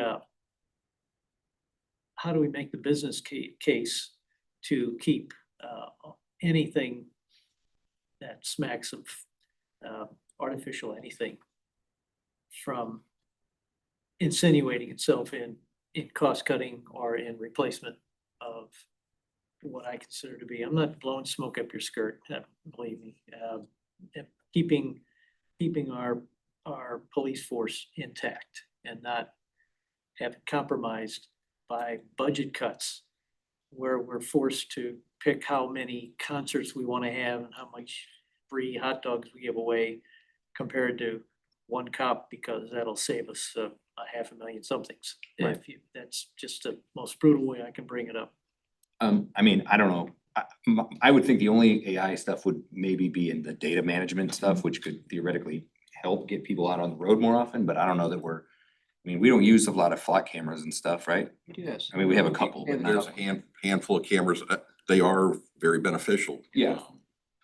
As far as AI, our communications bureau probably has made that step that when you call in, you can be directed instead of talking to someone. If you're looking for information, it directs you to the information that you really don't have to speak to somebody. If the recording can give it to you, or you want to file a report, you know, it can put you there. We do reports. You can go online and file a police report. If, you know, I can't wait at home, I gotta go to work, whatever, that can be done. So the virtual stuff is there, but, you know, policing is hands-on for the most part, so. Here's an example, and I was trying to, what's an example? You call Wildwood Precinct, you get a human, if you want one. Call St. Louis County 615 exchange, the whole exchange is brain dead. It can take 3 or 4 minutes to say enough times what you want to get past the brain dead perpetual loop bot that just won't let you. You can call 911, but that's not gonna get you much help at County Hall. So have you either here at this level, or do you feel that, or do you know that at the county level, they're being pressurized, are being put under pressure to, how do we replace you? I don't think replacing as far as our staffing levels, you know, have decreased. And, you know, it's a challenge, I know, for our Bureau of Communications to deal with lots of incoming calls. So that was a step to, you know, try and get services where they need to go by other means. I hate it too. We are switching to another phone system, and we had some input on, hey, when you call the precinct and it's this number, you know, the recording's there, you do this, or this. And probably unfortunately, a lot of the calls to our precinct are for city business. They need to talk to the court clerk. We're not the court. We need to talk to, we have a public works issue that's not the police department. So a lot of if you listen to our recording, it's deferring to the court or to the prosecutor's office or to our record section. Hey, I need a copy of a police report. You don't need to talk to someone. You push the button, it tells you what to do, how to get your report, and you move on. I mean, that's just one of the things where we live in the same house here with the city hall, so we've made our adjustments to support, you know, the Operation City Hall too. I don't know, that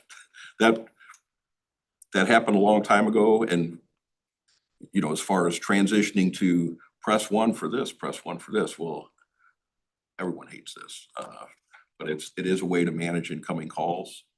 And we talked, hey, why don't we have a desk officer 24 hours a day? So a desk officer is different than our communications bureau.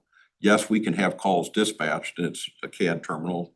I can enter a call and it goes to dispatcher, and then they assign it where it needs to go. To have a desk officer 24 hours a day, that's like five bodies. Right now, we basically do it with one, we'll say 1.5. So we have our civilian clerk who works during the day. So she handles that until, you know, into the afternoon, and then it's covered by an officer from an NPO unit for an hour or two until 5 o'clock, end of business, and then everything is going to communications. If we have an officer on limited duty, which we have right now, then they'll work kind of an afternoon shift and cover the desk bars. But yeah, that was determined a long time ago. There's no need for someone to sit at the desk at 2 o'clock in the morning. There's nobody showing up here to file a report. If they do, there's a phone outside. They pick it up. That goes right to the dispatcher. We'll have an officer come contact you at City Hall. There's no need to. We don't have a lot of prisoners. In other precincts, the 24-hour coverage in our other precincts, they're running more prisoners through there. So somebody's got to keep an eye on somebody when they're sitting in a cell until they can get transferred to the jail. I worked in the North County precinct. Wildwood is nothing like the North County precinct. So that is a very busy place, and it's a beehive. So you know, we enjoy a much different environment here. So.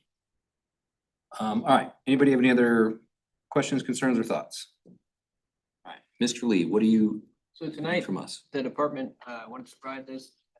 Quite frankly, we don't have an official estimate of what they're proposing, but if the department was recommending that right now we should either freeze the expenditure cap, not necessarily go down by $1 million.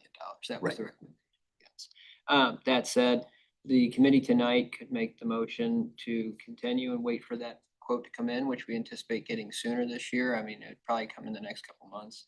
The quote you said. The quote for 2027. Right. The numbers we're throwing around here are These are all thinking out loud. Yeah. So Yes. That's not the official one. That's right. So we can take action tonight, or we could wait for that number to come in. But we could also maybe kind of try to organize this, and then also look at, is there anything else to look at with the traffic Well, officer component? If we're gonna change numbers, the contract would have to be amended. So we probably wanna get into that before October, November, right? So, okay, so let me, correct me if I'm wrong, because I think this is what we're actually deciding on. So we'll call it option 1, is a 3 to 5% increase roughly in the next year. I'd figure on 5, honestly. Okay, That's- so we'll that's say fine. a 5% increase for 2027, which would get us what we currently have, Yes, unchanged, basically. well, with a 5% increase. Yeah, so Cost. more money, but the exact, like, same number of officers, all that remains Yes. what it is. So that's option 1. Option 2 is we freeze the expenditure to what it is now, and the guess would be that reduces by 2 officers in 2027, which certainly I think works budgetary wise in the near term, but as Captain Mundell said, and I agree wholeheartedly, it does not work for very long. So while it saves us a budget number, I don't know that it fixes the problem. I don't know that there's an option number 3. I feel like those are the 2 options. The option 3 would be like a further reduction, which would be, Yeah, I don't think that's gonna happen. You said 4 too, right? I think that we'd be comfortable with 4 and can make that work. That drops you back a little bit more, but you know, like we're saying, we're kind of kicking the can down the road. Right. So I mean, I guess my question would be, and I'm not, or maybe this is the thing, if the professional opinion is the city could function appropriately with 4 less people, then I guess option 3 would be we do that. And then I'm going to assume that after we do that, then there's going to still be this 5% increase that kicks back in anyways. Yes. So it buys us an extra 2 years. 2 years to, which I don't know, I mean, And I don't know, you guys talked originally about, 5% every year, for eternity.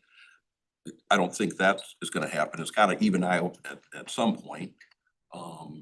Where that is, somebody has to figure that out. so here's something I was thinking about. Not that, the contract technically ends in 2031, right? Mhm.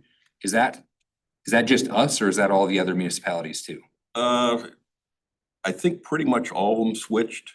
Now, the reasoning for that was, hey, everything was good, and why do we gotta revisit this every year? Cause everything's pretty much the same. Well, then COVID happened and nobody saw that coming, and that did a lot.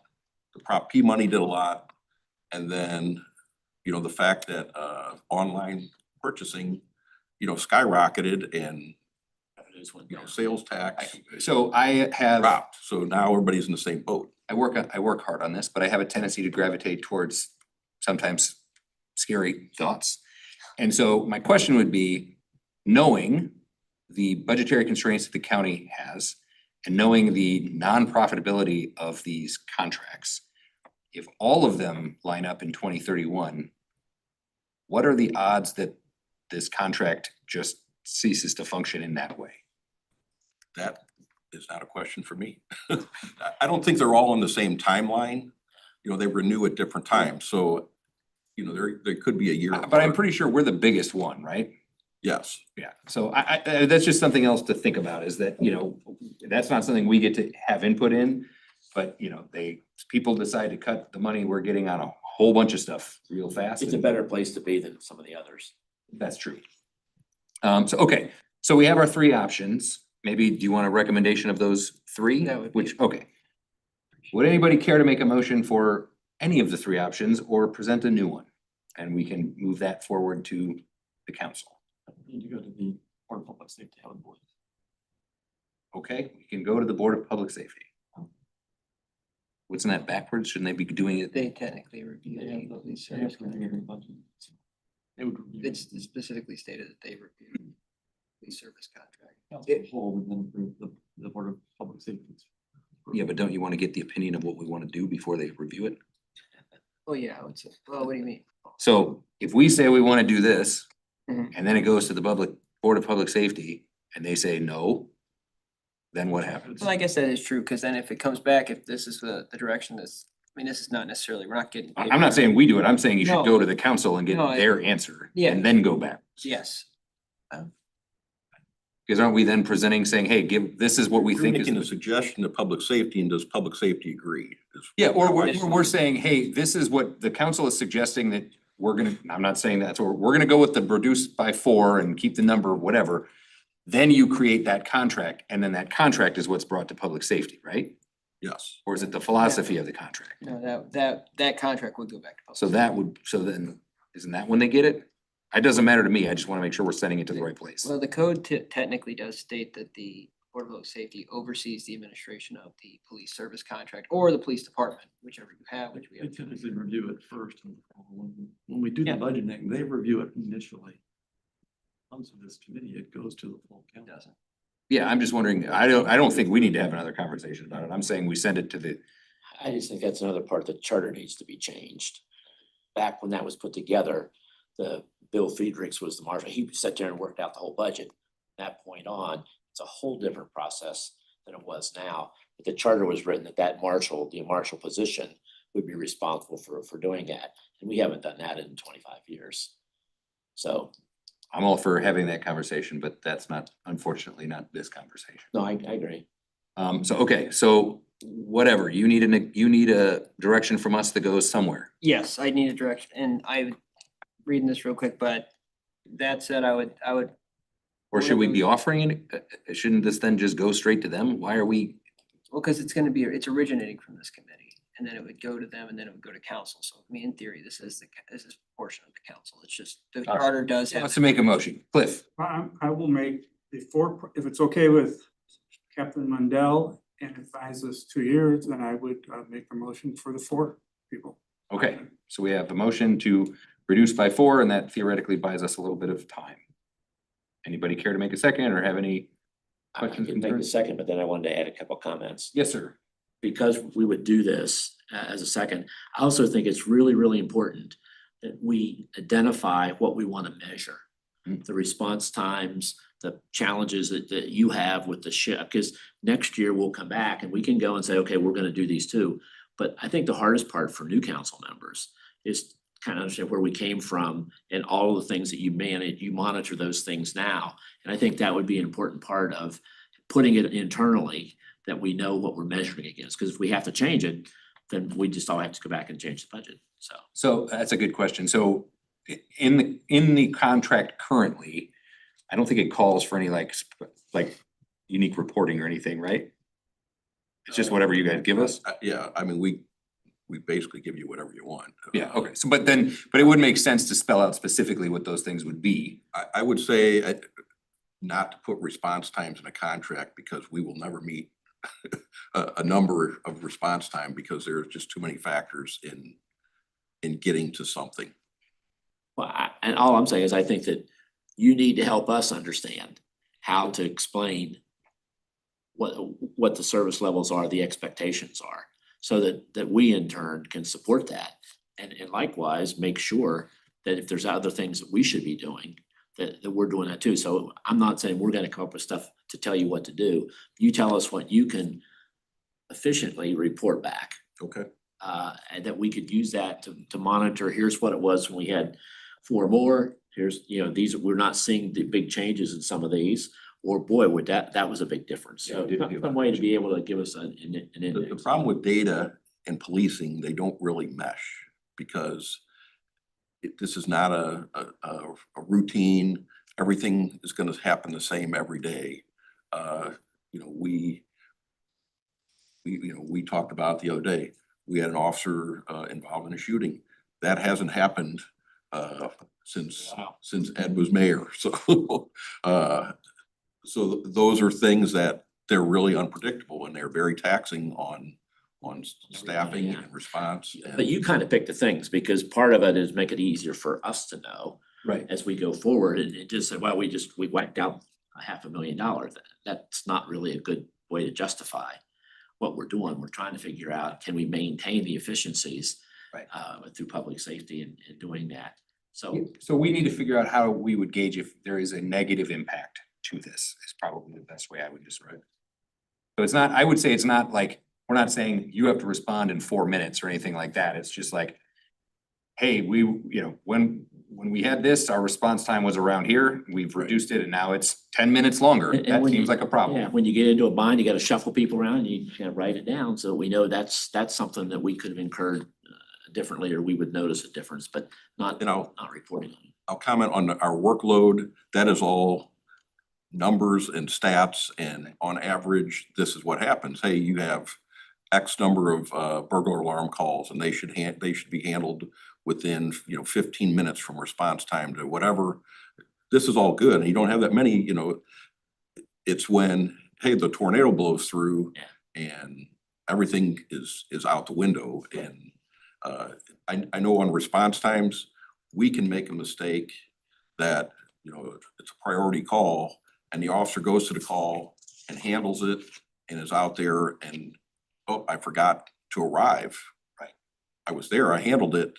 And when they clear the call is when they arrived, which that could be 30 minutes. All of a sudden, our response time went up 30 minutes because he didn't push a button on his computer or he didn't tell the dispatcher he was there. I'm wondering if, and Ed, correct me if this is kind of maybe also what you're asking, like, when I have conversations with people about the traffic stuff, I don't know that they're necessarily implying that you guys are not enforcing traffic rules, but that's oftentimes what it sounds like to me. And so it would be helpful for me to be able to better tell your guys' story better.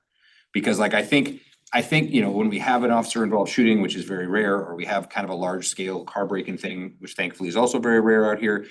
Those are outliers that happen, and most of the time, like, I just think people they just don't really realize what is actually happening, because we don't do a very good job of explaining that's what it is. You know, when we have our events and we have a bunch of officers and the road blocks and all that kind of stuff, that's all great, but I kind of think that is the singular time that most of our residents are interacting with our police department. And so that's just what they think is happening. And that is, I don't think, what is happening every day. I think you guys are out doing lots of other important Lots of things. stuff, that's true. So I just think we need to, it would be great if we could figure out some metrics where we could tell the story better so that people understand this is what we are getting. And this is why we're getting it. And this is why this contract, regardless of the size, is worth it. And that's why, you know, as council people, we're gonna say, hey, this year we're gonna have 3 concerts instead of 4, because we have to move, you know, if we want to continue to have police services, that's how this works. And it's not Captain Mundell's fault. He's not out here, you know, driving around a diamond plated police car. I am sometimes. Is that kind of what you're Yeah, I saying? just think we ought to think about that as we lay it out, to say these are the kind of things that would be helpful for next year and the year after that. So, yes, I made my second, so. All right, so we have a first and a second. Anybody want to add any conversation, questions, anything at all? Okay. All those in favor of reducing the number in 2027 down 4 officers and ostensibly, is that a freeze of the expenses or does that go down? No, should lead to, well, I don't know how, well. However actually, that works. Mathematically. Be a reduction. Yeah, mathematically, it would be a reduction. From Then it'll come back up to where it was in twenty twenty-seven. The way Where it this is rough now. math, it would be, you know, if you did do this down 4, it would be down, and then it would go 2027, you would see it actually be lower, and then 2028, you would see it probably be back up to where we're at, and then 29, it would be higher than where we're currently at. Okay. So the only other question I would have with this motion is, since we do this every year, maybe the only other question I would have is, if we were to go down, let's say we were to go down 4, and then we've learned very quickly that that was a bad decision. That creates obviously an adjustment in the contract, but from a difficulty perspective, how difficult is it to re-engage, you know, 1 or 2 officers or whatever it may be, from a practical standpoint? Well, I was thinking about that. You know, I think we probably need to have something added in the contract that, you know, gives us, and I'm not wording the contract, gives us that opportunity that halfway through the year, this happens and we can drop 2, or this happens and hey, we really need to add to. Right. That there's some wiggle room in there without, you know, spending the months going through a formal. It basically allows us to get through the end of the year, and then at the end of the year, that's when the contract Evaluate whatever's would going on. adjust the number or something like that, so. Okay. Do we need specific motion language for that, or is that pretty self-explanatory? That's pretty self. Okay. They could work it out in the contract. Everybody's good with that? Okay. Everybody's clear on our motion? Okay. All those in favor of reducing the number down 4 officers and theoretically saving us a little bit of money for a relatively short period of time? Please say aye. Aye. Anyone opposed? Any abstentions? Okay, that will go to wherever it needs to go. Excellent. Okay. Moving on, that brings us to an update on capital improvement projects. Rick, I guess that's you. Yeah, as we do every month, council members have prepared the update for your attention. Current projects that are ongoing around the city. If there's any specific questions about projects that are underway or planned in the near future, I'd be glad to entertain them at this time. All right, anybody have any questions or concerns? I guess, you know, I've been gone for a month and I was expecting to see a lot of. It's gonna be a lot of work done on Old State. And I'm back and zip has been done on Old State, and you should be seeing something, we've said that last month, I'm sure, but I do honestly believe we could see something soon. We didn't start tomorrow. Oh, boy. We've said that now for at least a week, but the rain. Bad weather, been a bad weather month. Is that rain now? Is that- Okay. Oh, that little scratchy. St. Louis County's really gave us some difficulty. Their government has gave us a lot of difficulty. So they didn't have the what they needed to start as far as, They gave us approval, conceptual approval. And then said, no, we're not giving you full approval. You gotta jump through a bunch of hoops. That's, I mean, couldn't they have said that before? The issue that we're facing right now is not St. Louis County. Let's just be clear. We have to get a special use permit from the county to work on their right of way. We have lots of work we can do off of their right of way. That we can move forward with, which T Hill has not chosen to start work on. So when they do start work, they're gonna work strictly off of the county highway right of way, which is the vast majority of the project. We do have to work out details to get our special use permit from the county. But we have time to do that, although it is getting very frustrating, if we can say that from our perspective at this point. Sure. So there's plenty of work to be done, and it's overall a relatively small improvement project for them to undertake and get completed, so. Oh, yeah, Still Ellisville, plenty of time. years. Ellisville, I mean, put Ellisville through hell. So Well, and the end of the day, though, St. Louis County did review these, the issues that they're having now. They reviewed it. They didn't approve the final portion of it, but they've been kind of holding back two pieces of the whole project. But nonetheless, the contractor is ready to go. We have all of our ducks in a row to just push it through.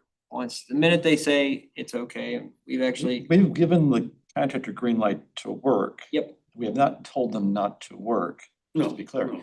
They have chosen not to work, and Oh, in I'm large sure. part, more recently, the weather has delayed them, because every time they make plans to start, it rains. So it is that time of year where the weather can have a pretty good impact, so. Okay.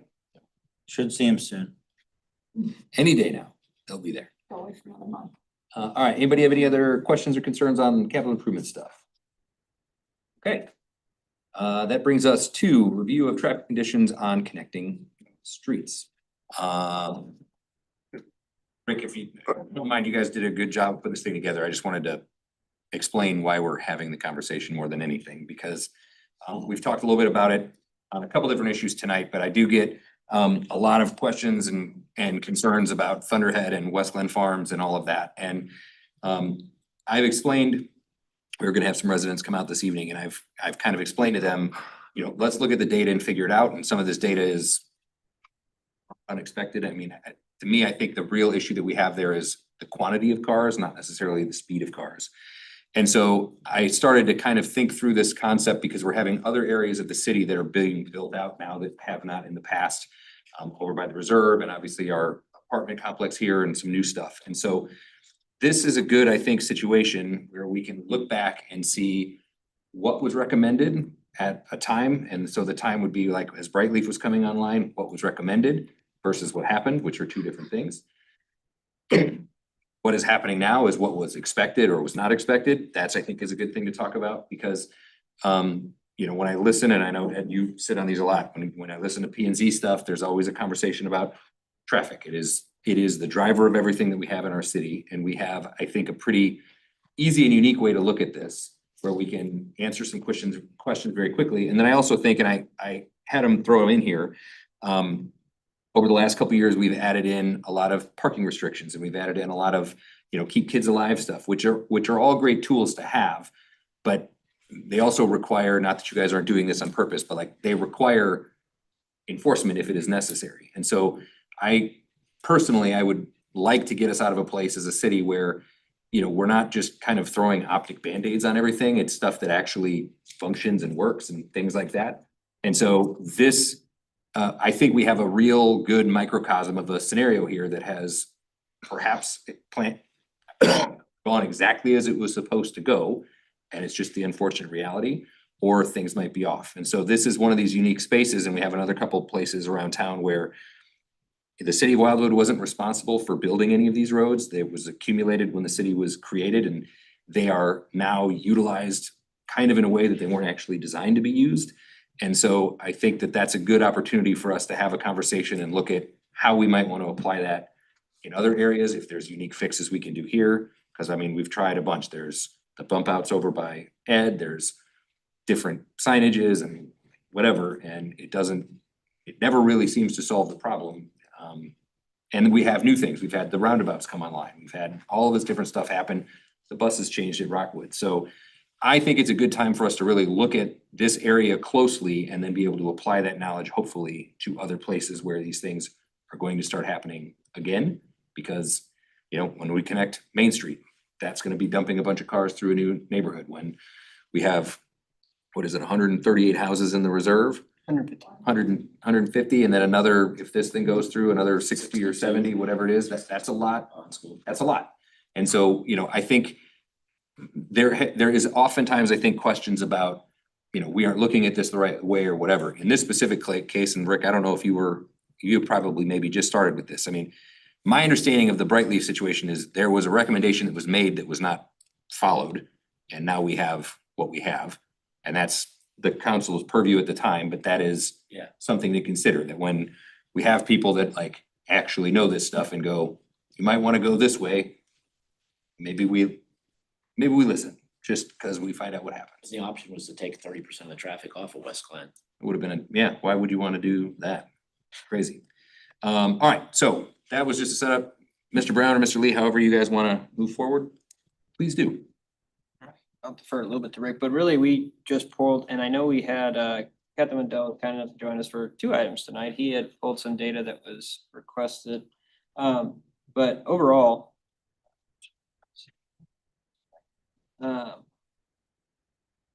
so we actually have gotten a few complaints from Thunderhead Canyon specifically. So Captain Mandel actually did have his traffic counter out there. Is that part of the data that you got here? Is the more recent? Yeah, I do have some. Perfect.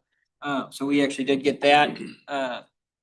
And yes, I don't know if it was a firm recommendation to support, but there was data to suggest when the Pond Grover Loop Road was proposed and Villages of Brightleaf was discussed, that would overall reduce congestion during those peak morning hours. And that seems to be the biggest concern that we hear, is that it almost seems like it's even easier in the afternoon, but during the morning hours, that's where we tend to see the highest number of vehicles, which makes sense.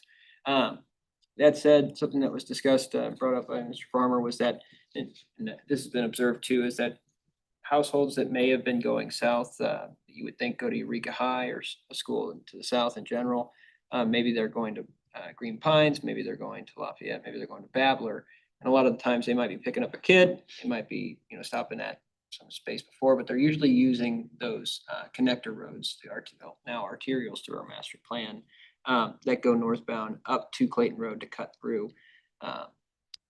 Something that usually we had also kind of discussed is that what the maps are showing when you have that on your phone during those peak times. But the idea is, is this something that's also being heard from other residents? And this is something that, at 109, really it's kind of encompassed by 109 to the west, 100 to the south, Clayton Road to the north to the city line. It's kind of the area that is encompassed by really bad morning traffic. But that's kind of a setup. I do want to hear, because these are fresh stats, some of the data that Captain has, because he did pull some of the traffic counts and then some of the speeding counts that we have, which I think will support it might be a number of car issue versus the speeding issue. Cool. Mind touching in on that? Okay. What do you got for us, Captain Mondell? You got a handout, we So- can read it too. You wanted to go back to 2019. So when we do a data survey, that's the box, and those are sporadic. For us, those are fast food.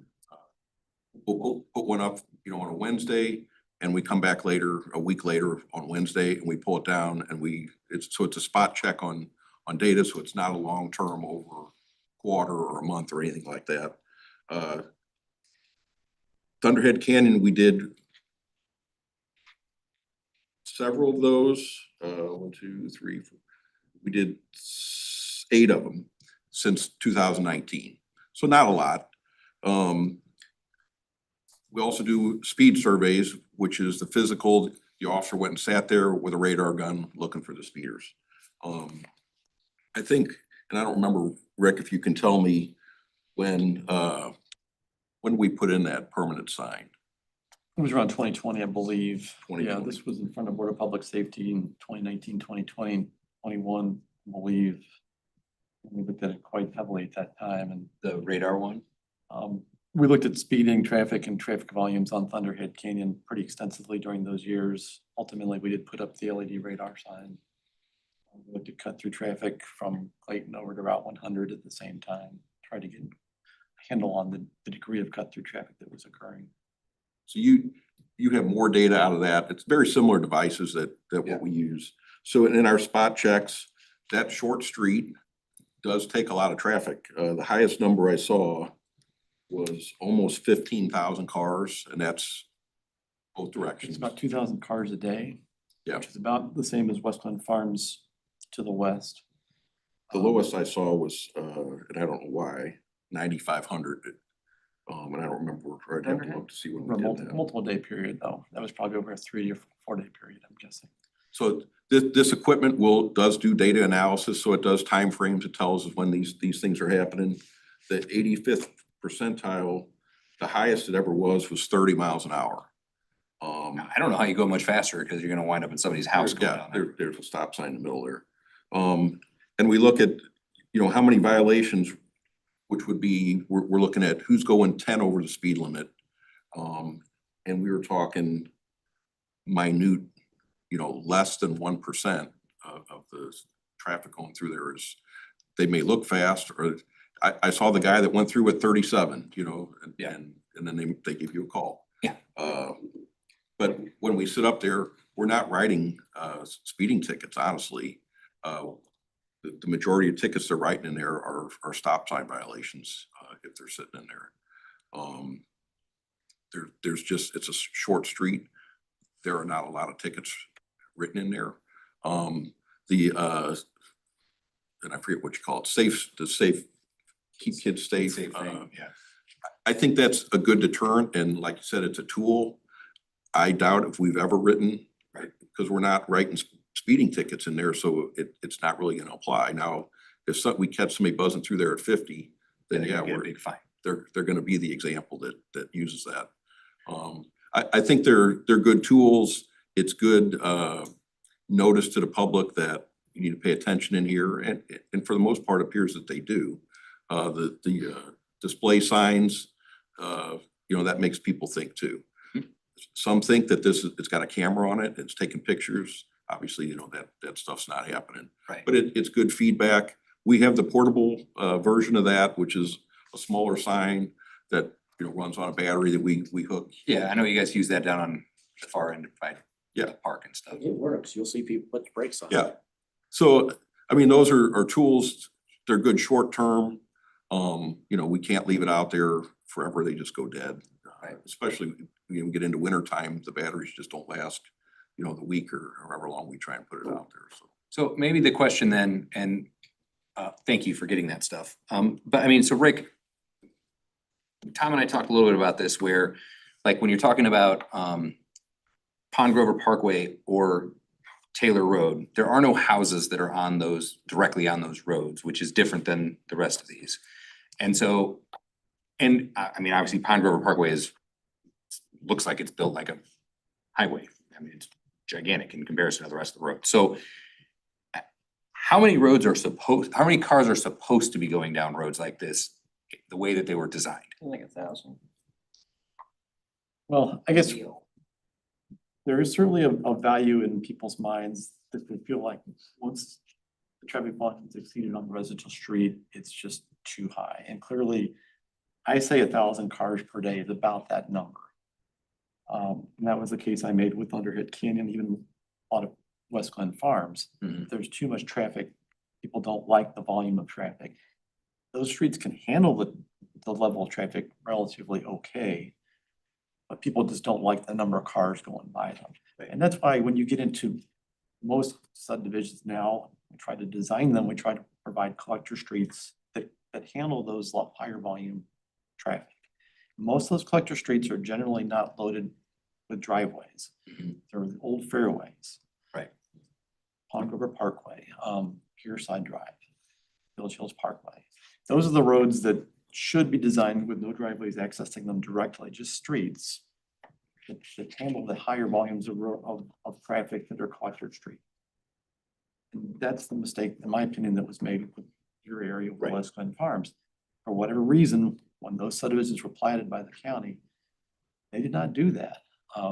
There should have been, it's just plain as the nose on my face, there should have been a collector street from 100 to Clayton Road that was designed at least like Old Fairway or even Taylor we've built through Brightleaf. But it wasn't done, and we've lived with that mistake now for. And that's what I've explained that to the residents. I've also explained, like, short of us buying up all of these houses and putting a road in, which is not ever going to happen. Like, it's a good, to me, this is a good exercise to see, this is a lesson we've learned. We don't do this in other places. We didn't do it in the first place. But then also to see how some of these other additions to the area, because, you know, West Glen comes through mine and Ed's. And I know the bump outs, I don't remember when they did those, but that was, Everybody argued about them. yeah, I mean, I remember in high school, some kid wound up in somebody's roof of their house because they jumped off that. And the idea was you put those strategically where they're located. And you know, even now, that is a safe place to park if you're on the other side of that, so, but they claimed it was going a lot faster. I didn't live over there then. Right. But I mean, I think what I see, there certainly are a handful of, as Captain Bell was saying, there are certainly a handful of people that are speeding. I don't think that it's a widespread problem. I think people are certainly at the speed limit. I think there's a lot of cars. I think that there's now a lot more delivery cars. There's a lot more, you know, landscaping trailers and things. The buses come in and out, the school kids walking around. For whatever reason, I'm assuming it's a delivery between Parkside Grill and Vallarta's. There's semi trucks that come down Thunderhead Canyon, which I don't think are supposed to be there and probably not registered for the bridge that they go across. But the big issue, I think, is we have this ability to now look and see what was proposed, what has happened, and where we're at, to try to confirm and maybe quell some of the issues that we get in other parts of the city that is a pretty common refrain of, like, there's just gonna be too many cars. It might be the case, but if we do it the right way, that might not be the case. So if we were to, my thought would be to look at this as a, like, how, I know that some of it is in here, but I mean, how would we compare and contrast, Rick, what was actually recommended, whenever that was, that Bright was approved or whatever we call it, and then what has happened and what those two differences actually equated out to? Well, if it's the council's desire, there could be a study done that essentially revisited that issue, if that's the desire. And, you know, when Brightleaf was constructed, the original proposal was to put Pond River Loop Road in. Ultimately, that was not done. There was a committee that looked at it at the time. Mr. Marshall was part of that. Ultimately, it did not get approved. There was a study that was done. I think Tom tried to provide it in the information that looked at the impact of building that road and what it would have, what impact would occur on West Glen Farms, I guess Forest Leaf Parkway, Folsom Meadows, those streets. Certainly that could be revisited, I suppose, to try to determine how that played out essentially. Yeah, I mean, I'm not saying we should build a road or anything. I'm just saying, I think it's important for people when we're looking at new subdivisions and things coming on to say, you know, I don't know if these are the right numbers, but like, had we done it, the estimate was a 30% reduction. What we have instead is a 28% increase or whatever it winds up being.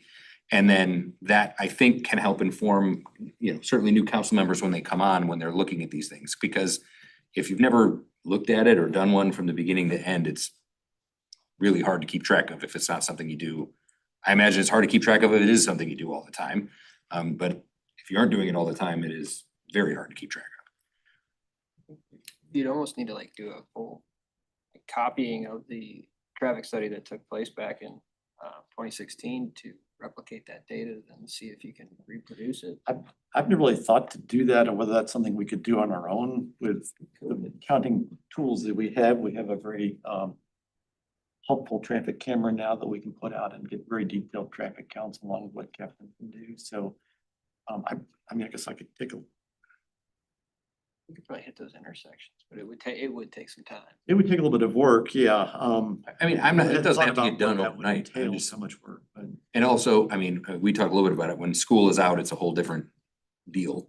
So my thought would be, you know, my suggestion would be to try to come up with whatever this might look like, what we can do, and then while I would love to be able to find a solution to these issues, I'm aware enough that I'm not sure that there is one, but I do think it's important to get this information for some of these other larger things that are coming online, because that's going to arrive here quickly. And Right, every development, the first thing, the traffic. They have a really good point. Right. But we also know that as that development's gonna go in, we have a pretty good idea of what that traffic should be. right, and now we have the ability to say, this is what we thought it was going to be, and this is in fact what it is, or it is not, and then we can figure that out. Because I mean, all of those roads in my, you know, I'm with you, they should have done it that way, but there was no, there were no roundabouts, there was no extra neighborhoods, there was none of, I mean, there was nothing out there. There was nothing out there when that stuff got built. Yeah, it was a big, huge farm around a bunch of houses. And I would say that, I think it's fair to say that Department of Planning, when these developments are proposed, it's almost generally accepted that he will require, or Joe will require a traffic impact study to be done. Right. Even on the smaller development. Yeah, and I know he does, and my worry is always, and I mostly probably because even as a council member, you're somewhat ill-informed on this stuff, you know, when we were talking about the reserve in the apartment building, that's two different developers, they did, if I remember right, two different traffic studies, and I think at the time I asked, are they factoring in if one is built and the other is not? How does this work? And when Tom and I would have these conversations, it was, well, the idea is it's if everything is built, which is cool. But if that's the case, then we should be pretty easily able to apply this math and go, hey, we were spot on with this number. We got it. I think he's referencing the town center. Right, so, and I was gonna mention that too. So we had in 2018, we did a town center traffic study, which the intent there was to look at the town center area and estimate the traffic that would be generated by the build out of town center. Right.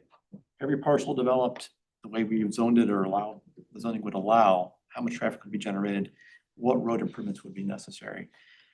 And when we did that, by and large, it was pretty favorable. I mean, we identified some things out of that study that needed to be done, and one of them was potentially capacity upgrades at Manchester and 109, which with that development last night, at planning and zoning, they're gonna add traffic to that location. So that might get flagged when they do that traffic impact study, frankly. But by and large, that was one of the tools that we can use to identify the hotspots. When property develops, you know, it's gonna create this issue here, potentially that issue there. We haven't done it outside the town center, but those kind of things are really excellent tools, in my opinion. To identify problems, to be proactive, to try to get ahead of the curve, per se. And I know, I mean, same with there, we have the added complexity of like, there's state roads and county roads that frame all of this stuff that we have very little control over. And so, you know, we can only do what we can do. The other entities have to do their part if they're willing or able or whatever. Now, in your area, the frank reality is the tool that has been used is traffic calming. Right. There's limits to what you can do. Once you've built the road and it's there and it's in place, traffic calming has been one of the things that we've looked at and implemented and had some success with. Maybe that's something that could be looked at as well. Well, like, if I remember, I mean, we had are those speed bumps still on Forest Leaf? So took it out. Yeah, because they didn't work right?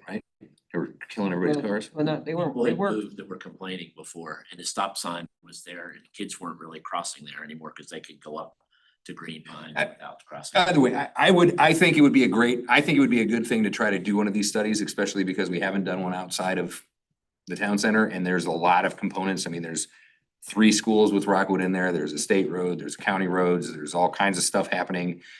We have new houses that have been built. I don't know that very many of the 35 houses that are gonna get added in there are gonna come around that way, but even off of those roads, when you're gonna turn off of Taylor, you know, there's some complexities and things with the roundabout that probably affect some level of traffic. So people are perhaps cutting down through Sandalwood or the condos and all that kind of stuff. So if we could do that, do we have the basic tools to do this on our own, right?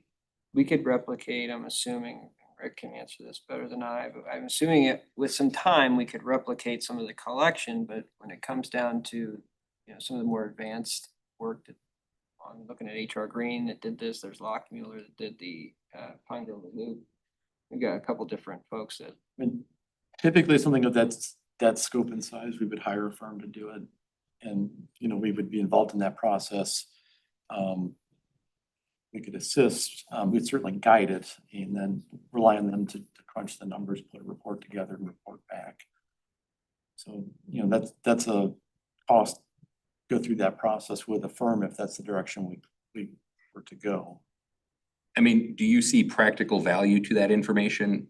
Here's what I'm not looking for. Although I love to make residents happy and I'd love to have the information myself. This is a practical question that is answering a larger issue I think we have in this area. While I'd love to put in 2 stop signs and reduce the speed limit by 5 miles an hour or whatever it is, I think that those would be very minimally impactful to what is actually going on. I'm happy to be wrong about that. And I'm super happy if you guys want to go throw some new stop signs out there. But this is, to me, a bigger question that is being asked about this specific part of town, which is not really just these 2 roads. It is a big chunk. I feel as if the city has kind of done an ad hoc approach to that area over the years, and I'm not trying to say anything was done wrong necessarily, but certainly there was no big picture planning that was guiding. It was, you know, we responded here, we responded there, we responded here, we've implemented this, we've implemented that. So it, you know, if you wanted to step back at 1,000 foot and try to say, okay, this whole area bounded by Clayton over to Lafayette or whatever the boundary is down to 100, we're gonna study it, we're gonna take a high level look at it and say, this is what was done, this is what maybe we could now do that would be an improvement. That kind of, I guess that's what I hear you saying. Yes, Maybe we should try to do that. And here's some strategies that we might be able to implement in the future. Even if it means maybe this wasn't such a good idea. Yeah. It's not gonna go so far as say, build Punk River Parkway, but. No, but I mean, I think what I've said to residents when I'm seeing, and I see this a lot, is we did a one-off ad hoc thing at a bunch of places. We put some Band-Aids on what is sort of a very broken We arm. tried different things every place. Strecker Road, we decided to put trees down the middle. Right. And took a lane out of there. I'm not sure how much that helped either. But I mean, then West Glen, we did the pop outs. That seemed to really please the people back then. It slowed it down. Right. But you're right, people were driving right over them in the beginning. Yeah, so I mean, that's what I would suggest. I think it's a good opportunity. I think it affects a very large number of houses that are in there. I mean, I'm pretty sure between my section and Ed's section, it's like I think it's over 1,000 houses. Yeah. So I just think it's better for us to have good information and understand so that we don't keep saying, hey, yeah, we'll put this thing out here and it only costs us $25,000 to do it. And it doesn't do anything, but it's gonna make you feel really good. I mean, when we have an extra 25 grand, I'm all for doing that. But when we're reducing 4 police officers and we don't have hot dogs anymore, like, we gotta get this thing figured out. So, that would be my suggestion. I don't know if. Maybe look at it and come back with a couple ideas that you think would, because I mean, even some of those old studies, I'm sure you could find what the traffic counts were before the bump outs were put in there. Sure. And be able to say, hey, this is one solution. Here's those streets were wide enough that by doing that, but now with so many delivery trucks in there, it really is it's a whole different animal. But maybe find a few to test it and just see if there's a big difference. We do that. We've tried everything. And every time something come up, people, what about this? You know, Right. maybe put trees down the middle of it. That would help. So, yeah, so I guess then would a motion be to come back with, I mean, I think you get what I'm talking about. Rick, and if you see real value in it, I think that that's something we should pursue. I certainly see that as something that could be pursued and would have some value, yes. So I guess, Need a motion or not? do we need a motion? Okay, so we'll do a motion to come back with some, Department come back with some recommendations. some options on what to look for and how that all maps out. Okay, is that, you guys get the gist on that? Okay, so Mr. Marshall's gonna make the motion. Anybody care to second it? All right, seconded by Ms. Nyan. Any further discussion? Any questions, concerns? Okay, all those in favor, please say aye. Aye. Anyone opposed? Any abstentions? Okay, that brings us to, last but not least, a proposed professional services agreement for on-call engineering. Mr. Brown, I assume that would be you. Not Gab. Thanks, Captain. Yep. Chair, council members, this last item on the agenda is a request to move forward with professional service agreements with three firms to provide potential on-call engineering services to the department, potentially the Department of Planning as well.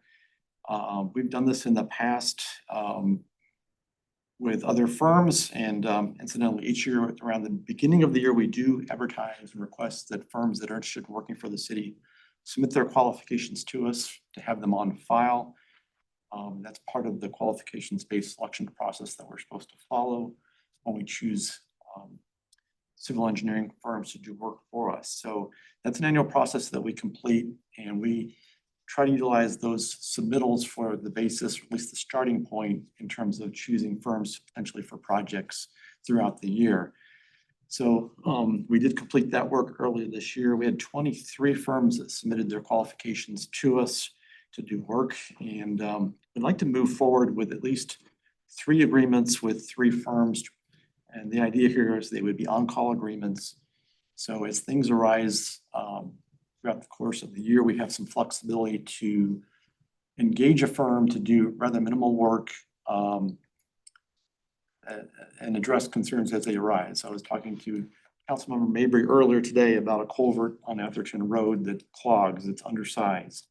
So this would be an example of, I can call one of these firms and say, hey, would you engineer, would you design a new culvert for us for that location? So there's a certain amount of survey work that would be done. Essentially, if that was the case, I would ask them to put a quick proposal together to do it. It would usually be something on the order of $5,000 maybe. Might involve survey, they would put a plan together, do some engineering to size the culvert. They do a profile so we know how to stake it and place it in the ground. So there's a certain amount of engineering that goes into that. This allows me to address those kind of concerns rather quickly, just to give you an idea. We've used them also for design of crosswalks. We've had these flashing beacon lights, things like that. Just low cost items that are small projects that are quick hits that come up throughout the course of the year. So the recommendation is to move forward with 3 firms, Intuition and Logic, Lockmuller Group, and UES, which was formerly Geotechnology. And primarily Intuition and Logic, we've worked with them before. Their strong suit, in my opinion, is first and foremost stormwater resources, drainage, hydrology, those kind of things. Lockmuller Group is very strong. They're a larger Midwest firm. They have large capabilities across the board, but they've done a lot of work for us from the traffic standpoint, but they can also do right-of-way acquisition. We needed some quick appraisal work. They can even do that for us potentially, as well as just regular roadway design, that kind of thing. And then UES is more of a specialty firm. They're a larger company, but they do geotechnical and environmental engineering primarily. And so that would be the role that I would see them playing. I would say the other area that I didn't mention that we'd like to utilize, at least potentially Intuition Logic and maybe Lockmuller Group, is permit review. So we get permit projects that come across our desk that sometimes require a little bit extra engineering, and Brenda may not have that expertise. You may not have the skill or the time to do it. And then, so we can call one of these guys and say, hey, would you provide us your review of this item? Would you do a quick flood study? Would you quickly review this culvert and provide us your opinion of it? And then we can use that as the basis of our permit review. So it provides us that flexibility, that ability to have extra engineering expertise on staff for permit reviews when necessary. That's not every permit, but if it's a larger one that's more important or more potentially controversial, it allows us that flexibility to pull in a third party. So that's the other area that would be very helpful. So one other thing with that too, sorry Rick to interrupt, but if we were to go ahead and proceed with that, we could track it and then we could come back to you all with a revision to our permit cost. Because we can have a fee that's commensurate with the cost that it takes the city to actually review the permit. So it helps kind of, other than just staff time, which is sometimes difficult to prove and it's not as legally defensible unless you really track it to the second. This type of charge for a specific plan review can be translated into an additional fee later when we might come back for looking at our zoning authorization fee, potentially right-of-way fee, et cetera. Just wanted to add that. Yep, no, thank you. The recommendation is again for the three firms, the value of each contract would not exceed $25,000. So, All right, Mr. Vanek. Right now, we don't have anything like this. Or is this a continuation? It's an annual process. more or less. So we've done these, but generally I've done them under the city administrator's discretion, which is $10,000. So we've done a few of them here and there. I think I've had a couple on the books for last year. But I will tell you, to be quite frank, the $10,000 ceiling is getting a little hard to stay under. It's not 10 grand anymore, but I get your point. So at this point, I just shouldn't bring it and run it through the council and try to get a little bit higher ceiling. So all three of these have been used by the city before? We have worked with all three of these firms on multiple projects in the past, yes. And you had 23 bid on it, right? 23 different, that's pretty impressive. Yeah, it is very impressive and especially right now when there's so many firms that are pretty busy right now. So I don't know of the 23, how many of them have worked with us in the past, but quite a few of those probably have, but I would imagine a fair amount have not yet. So is this gonna increase the budget? I mean, expenses? No. So where I would fund this would be, we have a budget item for other engineering services, which I typically utilize for consultant services, so it would come out of that budget item. All right. Anybody have any other questions or concerns or care to make a motion to approve Mr. Brown's plan? All right, Mr. Mabry will make it. Anybody care to second it? Ms. Diane will second it. Any other conversation? It's a good report. Yeah. Okay, all those in favor, please say aye. Aye. Anyone opposed? Any abstentions? All right, that one passes. Thank you. Does anybody have any miscellaneous stuff? Mr. Elders. Quick question, this is, how often and what is the process to count residents in each ward? How often does that? Every 10 years. Every 10 years? We have the census Do and the census. we actually form a redistricting committee. I'm just wondering how that, I think we just did it, what, like two years After ago? the census, so it would have been done after 2020. do we usually make adjustments? We then? did It's in the charter. Yeah. There's a committee appointed with one person from each ward. Okay, And then they get together as a group and they take the number of people in the ward. Actually, that'd be kind of interesting. If you've never seen it, yeah, is maybe Thomas Get them could in send you upstairs. the last census and say how many, some wards. I don't think Ward 2 changed at all last year, I don't think. the last time. It stayed the same. We Ward were 3 and 4, Ward 4 got a subdivision. just shifted a basically. little bit. But yeah, so you'll see Okay. like we're one, and they go through and try to make sure they don't break up any subdivisions. I just, To balance the numbers out. I know it's a numbers thing, it's just always weird that They're all pretty close. that Ward 8 goes over to Old State, it's kind of silly. And Because then, all those, some of those houses on Fairway Old Fairway aren't anymore, where it's like, what? I would guess on the next time when the apartments and stuff come in, that it would probably shift back. Just wondering, I've been wondering that, Concentrate Yeah. more. no big deal. it's kind of interesting though. Okay. It's, and you try to move a whole subdivision. Right. So over the years, I can tell you like in Ward 2, that whole part went to Ward 3. One side of the street. Yeah. And then, yeah, okay. I just Yes, have a ma'am. really quick question on AT&T stuff. Is was out, was turning their sprinklers on, and they've been in my neighborhood and the neighborhoods to either side of me. And I'm starting to hear more from people. What's the best way to do it? Just call the number on the website? Is that the best way? Or does the city need to know if someone has a problem? Like, are you keeping track and do you want to know, or do we If just? if it's just like a sprinkler head issue, and I would recommend going to our website and calling that phone number, but if it's something where like they completely wrecked your yard and they're not listening to you and if you're not getting a positive response from the utility provider, that's when they should escalate it to the city. First, try those resources. I will tell you, when they came through, it took a while for them to get going, but once they did, then they were taking care of stuff. Yeah, I think they've been pretty responsive. I think some people aren't happy with the way they turned Used out, to like with their yeah. driveway or whatever, but I haven't heard too much. If there is damage to the driveway or something along those lines, they did take pictures of them prior, so we can, like, if there was obvious damage, we'll be able to get a rough sense of it. And we do hold escrow funds. So Yeah, that's there's- quite odd. So that's something to kind of give them the guarantee that we have that over them. And if they want to keep doing work in Wildwood, they'll keep being responsive. I think they actually for Star, I believe that's, so something happened where one individual wasn't being very responsive and that person no longer is on the They team. just swapped out their lead in this area. Because they were not answering quick enough. So they are, it seems like they're. Yeah, they are approachable. answering, you just didn't know. Need to know because of the escrow thing or whatever, if you're keeping I track. mean, if they're not getting satisfaction, let us know. Okay. Because And then- that's what we need to hear it. Yes, and we will also, when we go to close that permit out, we're gonna be walking along the right of way there. And if there's clearly, a root of a tree showing, a tree's clearly dying, I mean, and that's another weird one we get is with residents that have damage to a tree, but it might not be seen. Usually I would say, and Mr. Walsh is very busy, but, he tries to make time for those types of requests too. So if we can get that kind of thing where it's a little bit more advanced, they can let us know, we can try to help out, but generally, first step, talk to the business that's working. Thank you. Okay, anything else? Yes, sir. We're talking about crash survey, that's, Thomas, is that the 2025?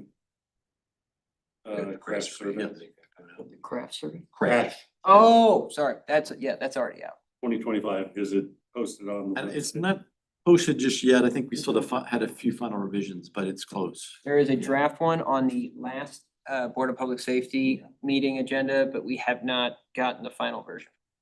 They were wanting to do a few tweaks. That's the one that showed a reduction in the Yeah, deer yeah. accidents on cars. Yes, but that said, I can send you the link. I just don't want you to lock in on that data. If you want, I can either send you a link now or I can send you the final version when we get it. Sure. All right, anything else? All right, well, this was our last meeting. I wanted, Mr. Albert, go ahead. I thought you were looking for a motion. Nope, that's coming up in just a second. I just wanted to thank you guys all again for all of the work and Thank you. having gotten to do this for the last 2 years has been a lot of fun and a great honor, and I appreciate you guys letting me do this for a little bit. Good job, great job.